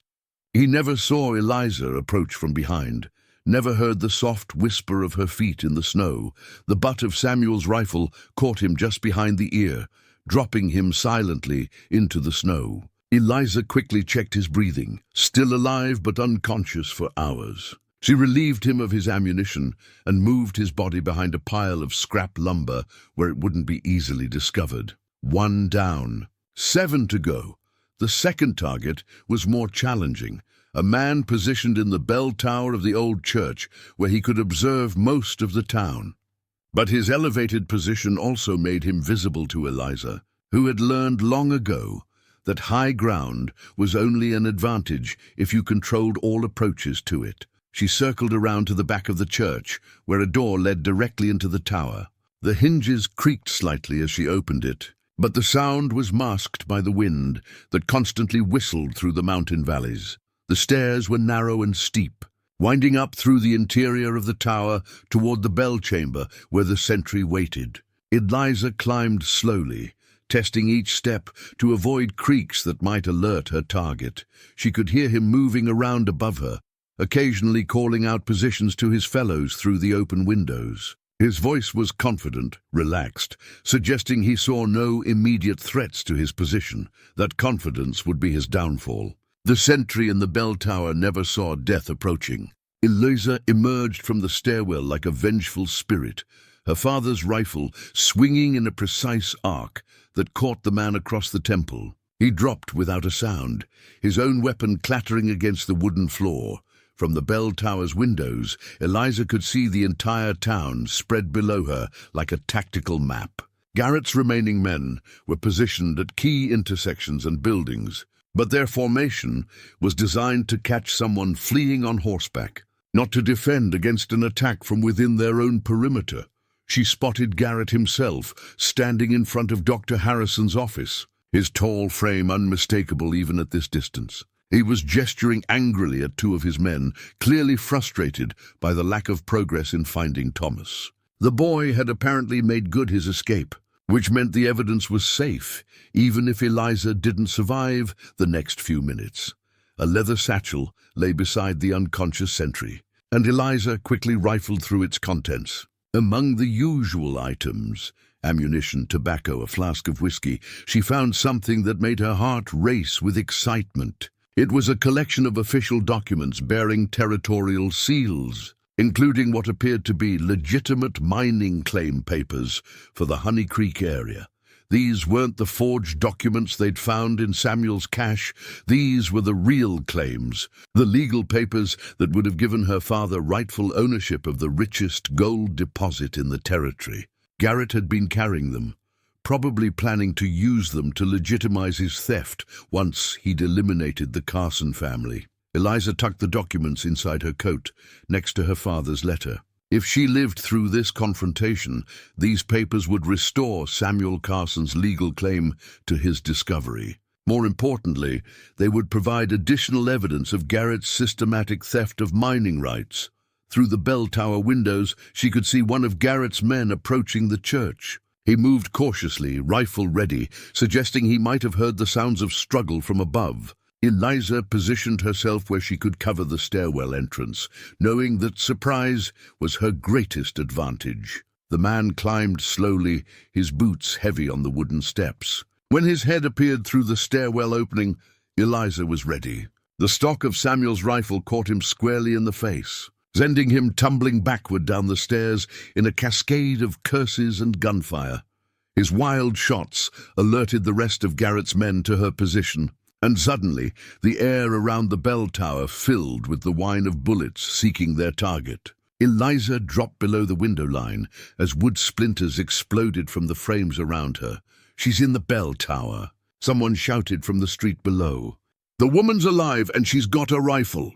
Garrett's voice rose above the chaos, cold and controlled, despite the circumstances. "Surround the church. She can't stay up there forever.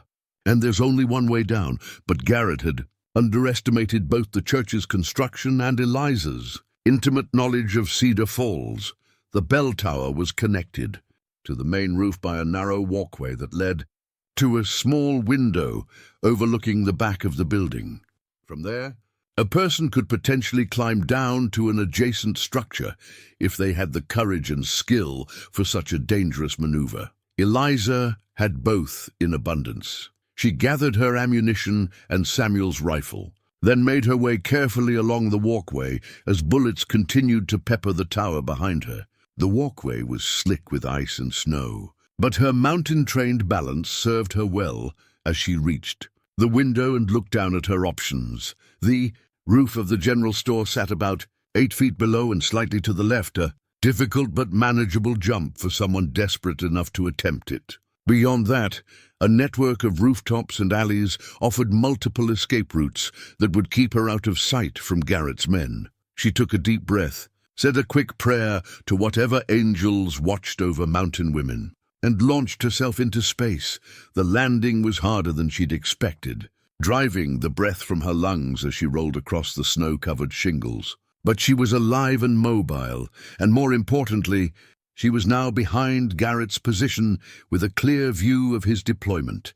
From the general store's roof, she could see the marshal directing his men with the efficiency of long experience. He'd positioned 2 men to watch the church's front entrance, another 2 covering the back, and a 5th man watching from across the street.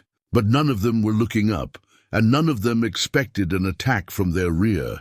Eliza worked her way along the rooftops, moving from building to building with the stealth her father had taught her during countless hunting expeditions. The snow muffled her footsteps, and the overcast sky provided grey camouflage that made her difficult to spot against the weathered roof tiles. Her destination was the pharmacy building that housed Dr. Harrison's office. If the old doctor still had Marshal Fletcher's letter, the evidence Samuel had mentioned in his final message, then she needed to retrieve it before Garrett realized his mistake and returned to search more thoroughly. The pharmacy's roof was lower than the surrounding buildings, requiring another careful jump that left her hanging from the gutters before she could pull herself up onto the sloping surface. Below her, she could hear voices from inside the building, Garrett interrogating someone. Probably Dr. Harrison himself. "I know Samuel Carson told you something before he died," Garrett was saying, his voice carrying clearly through the thin walls. "That old fool was always talking too much for his own good." "I told you before, Marshal," came Harrison's reply. "Samuel never said anything to me about hidden evidence or secret mines." "You're wasting your time here." "Maybe," Garrett said, "but something's got those Carson children stirred up enough to come looking for answers. And you're the only man in this territory who knew Samuel well enough for him to trust with important information." Eliza found a spot where the roof overhung a second-story window and lowered herself carefully until she could peer inside. The scene below made her blood run cold. Garrett had Dr. Harrison tied to a chair while one of his men held a knife to the old physician's throat. "Last chance, Doc," Garrett said conversationally. "Tell me what Samuel Carson left with you, or I'll let my associate here practice his surgical skills." Harrison's face was pale, but determined. "I've told you the truth, Garrett. Samuel never left anything with me. If you're going to kill me, get it over with, but don't expect me to confess to something that never happened." Eliza realized with a shock that the doctor was lying, and lying well. He did have Fletcher's letter, but he was willing to die rather than give it to Garrett. The old man had been protecting Samuel's evidence for 23 years, waiting for the right moment to use it. That moment had arrived. Eliza positioned herself directly above the window, checked the loads in Samuel's rifle, and prepared to even the odds. Below her, Garrett was growing impatient with the interrogation, and she could see his hand moving toward his pistol. "You know what, Doc?" Garrett said. "I think you're telling the truth. Samuel was too smart to trust anyone else with his secrets. But that doesn't mean you're not useful to me in other ways." He drew his pistol and pointed it at Harrison's head. "When those Carson children come looking for help, they'll find your dead body and a note explaining how you died trying to protect them from dangerous criminals. It'll be a tragic ending to a long and distinguished career. You won't get away with this forever," Harrison said quietly. "There are still honest men in this territory. Men who won't be intimidated by badges and threats." "Maybe," Garrett agreed. "But they're not here now." Eliza smashed through the window in an explosion of glass and splintered wood, landing hard on the office floor with Samuel's rifle already at her shoulder. The man with the knife spun toward her, but her first shot took him center mass, dropping him before he could threaten the doctor. Garrett dove for cover behind the examination table, his own pistol coming up as he sought a target. But Eliza was already moving, rolling behind a cabinet as his shot splintered the wood where she'd been standing. "Eliza Carson," Garrett said, his voice showing the first signs of real fear she'd heard. "I heard you were dead. Reports of my death have been greatly exaggerated," she replied, working the Winchester's lever action. "But yours are about to become very accurate." She rose from cover and fired, the heavy bullet punching through the examination table and into the wall beyond. Garrett rolled away from his position, seeking better cover, but the small office offered few options for concealment. "You can't win this," he said, trying to regain his authoritative tone. "I've got men surrounding this building. Surrender now and I'll make it quick." "Your men are busy searching for ghosts," Eliza replied. "And the only one surrendering today is you." She moved around the edge of the cabinet, trying to get a clear shot at Garrett's position. The marshal was pressed against the far wall, his pistol trained on the spot where she'd been speaking. But he'd forgotten the lessons Samuel Carson had taught his daughter about reading terrain and using it to advantage. The office had 2 windows, and Eliza had entered through the one facing the street. But there was another window facing the alley, and the late afternoon sun was streaming through it at an angle that created perfect silhouettes for anyone positioned against the far wall. Garrett's shadow was clearly visible on the opposite wall, showing his exact location even though his body was hidden behind the furniture. Eliza aimed at the shadow's center mass and squeezed the trigger. The Winchester's roar filled the small room, and Garrett's cry of pain confirmed that her shot had found its mark. But the marshal wasn't finished yet. He came up from behind his cover with blood on his shirt and murder in his eyes, his pistol seeking the woman who had brought his 20-year reign of terror to an end. Eliza Carson, daughter of Samuel Carson, student of the mountains and keeper of family honor, met his gaze without flinching. In her hands, her father's rifle spoke with the voice of justice too long delayed, and Marshal Garrett learned the final lesson of his corrupt career, that some debts can only be paid in blood. 6 months later, the mountain meadow at Honey Creek bloomed with wildflowers that painted the landscape in brilliant shades of purple, yellow, and red. Eliza Carson stood at the edge of the clearing, where her mother had once sung lullabies, watching Thomas direct the construction crew that was building their new house on the exact spot Samuel had promised so many years ago. The gold mine had proven even richer than their father's most optimistic estimates. The legitimate mining claims recovered from Garrett's possession had secured their legal ownership, while the evidence from Marshal Fletcher's letter, finally retrieved from Dr. Harrison's secret hiding place, had exposed the full scope of the corruption that had plagued the territory for decades. The trials had taken months, but justice had finally been served.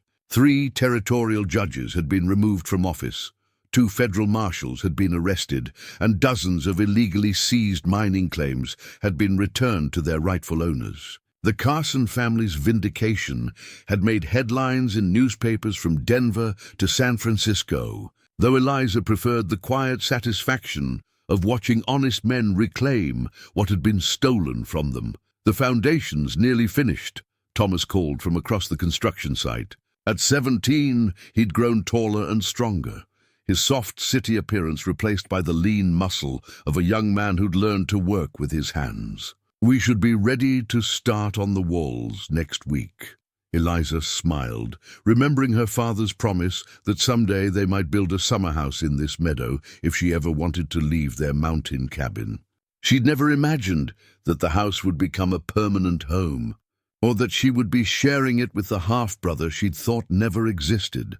The cabin, where she'd spent 23 years alone, now served as their winter residence, while the new house at Honey Creek would be their headquarters for the mining operation that had made them wealthy beyond Samuel's wildest dreams. But more importantly, it would be a home where the Carson family could finally heal from decades of loss and separation.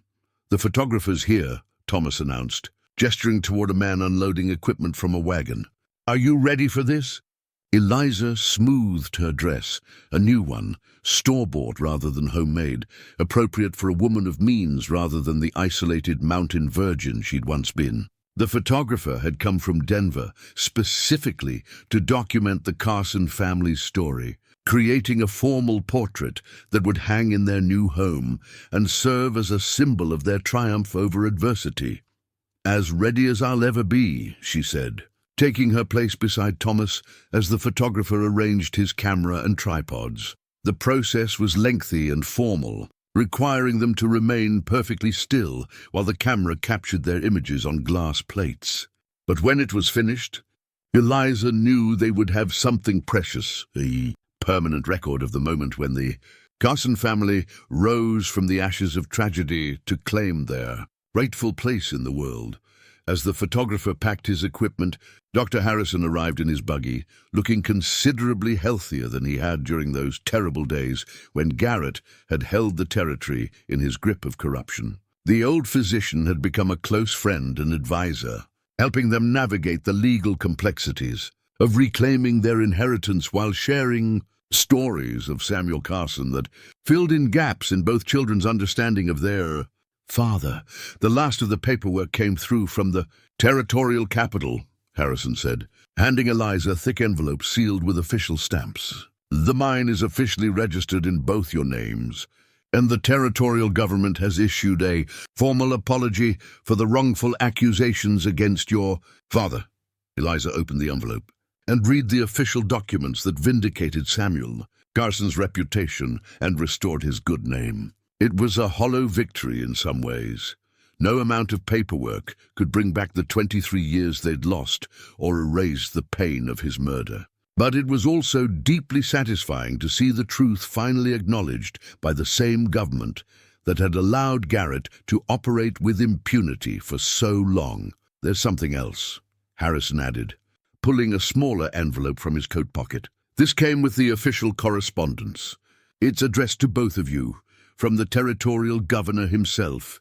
Thomas read the letter aloud, his voice growing stronger as he absorbed its contents. The governor was inviting them to the territorial capital for a ceremony honoring their father's memory and their own courage in exposing the corruption that had poisoned the region's government. Samuel Carson would be posthumously awarded the Territorial Medal of Honor, while his children would be recognized as heroes who had risked their lives to serve justice. "Will you go?" Harrison asked. Eliza looked around the meadow where their new life was taking shape. The partially built house, the mining equipment that marked their claim, the wildflowers that her mother had loved so much. For 23 years, she'd hidden from the world in her mountain cabin, protecting herself from pain by avoiding all connection with others. Now she had family, friends, and responsibilities that extended far beyond her own survival. "We'll go," she decided. "Daddy deserves to have his name cleared publicly, and the people who helped expose Garrett's crimes deserve recognition too." As the afternoon sun began its descent toward the western peaks, the three of them stood together in comfortable silence, each lost in thoughts of how far they'd come since that snowy November evening when Thomas had knocked on Eliza's cabin door. The journey had cost them dearly. They'd faced death, betrayal, and the painful revelation of long-buried family secrets. But they'd also discovered the strength that came from standing together against impossible odds. "I've been thinking about Mama," Thomas said quietly. "About what she'd say if she could see us now." "She'd be proud," Eliza replied without hesitation. "Proud of the man you're becoming. Proud of the family we've built, and proud that Samuel Carson's children finally found each other." "What about you?" Thomas asked. "Any regrets about leaving the solitary life?" Eliza considered the question carefully. The mountain virgin, who had lived alone for over 2 decades, was gone forever, replaced by a woman who had learned to trust others and accept the responsibilities that came with family and wealth. It was a profound transformation, one that had required her to confront fears she'd carried for most of her adult life. "No regrets," she said finally. "I thought I was protecting myself by staying alone, but I was really just protecting myself from living. Daddy taught me to read the mountains, but you taught me to read my own heart." The photographer's wagon disappeared down the mountain trail, carrying with it the images that would preserve this moment for future generations of the Carson family. Someday, Eliza thought, children and grandchildren would look at that formal portrait and wonder about the story behind it, the tale of a lonely woman and a lost boy who found each other just in time to solve a 23-year-old murder and claim their inheritance from a father they'd both loved in different ways. As evening approached and the construction crew prepared to return to town, Eliza pulled out the small leather journal she'd begun keeping since their adventure began. In it, she recorded not just the practical details of their new life, but also the memories and stories that connected them to Samuel Carson's legacy. Tonight's entry would be brief but meaningful. The new family portrait was taken today at Honey Creek. "We looked like people who belonged together, people who found their place in the world. For the first time since Daddy disappeared, I can honestly say that the Carson family is complete." Thomas joined her on the porch of their temporary cabin as the stars began to appear in the darkening sky. Neither spoke for a long time, content to watch the familiar constellations emerge above the peaks that had sheltered their father's secrets for so many years. "Thank you," Thomas said eventually. "For what?" "For not turning me away that first night. For trusting me despite everything. For being the sister I never knew I needed." Eliza reached over and took his hand, feeling the calluses that spoke of honest work and the strength that came from facing down evil men with courage and determination. In 24 hours, her entire world had changed. But in the months since, she'd learned that change could be a gift rather than a curse. "Family looks after family," she said, echoing the words she'd spoken that first night, when a strange boy had knocked on her door with impossible stories and a tarnished spyglass. No matter how complicated the circumstances, above them the mountain stars wheeled in their eternal dance, silent witnesses to the end of one story and the beginning of another. The mountain virgin was gone, but in her place stood Eliza Carson, sister, heir, and guardian of a family legacy that had finally found its way home to the high country where it belonged. In her pocket, next to her father's final letter, she carried the new family portrait that would hang in their completed house. It showed 2 people who had learned that the greatest treasures weren't hidden in mountain meadows or buried in mining claims, but found in the courage to let others into your heart, even when that heart had been carefully guarded for 23 lonely years. The Carson family was home at last.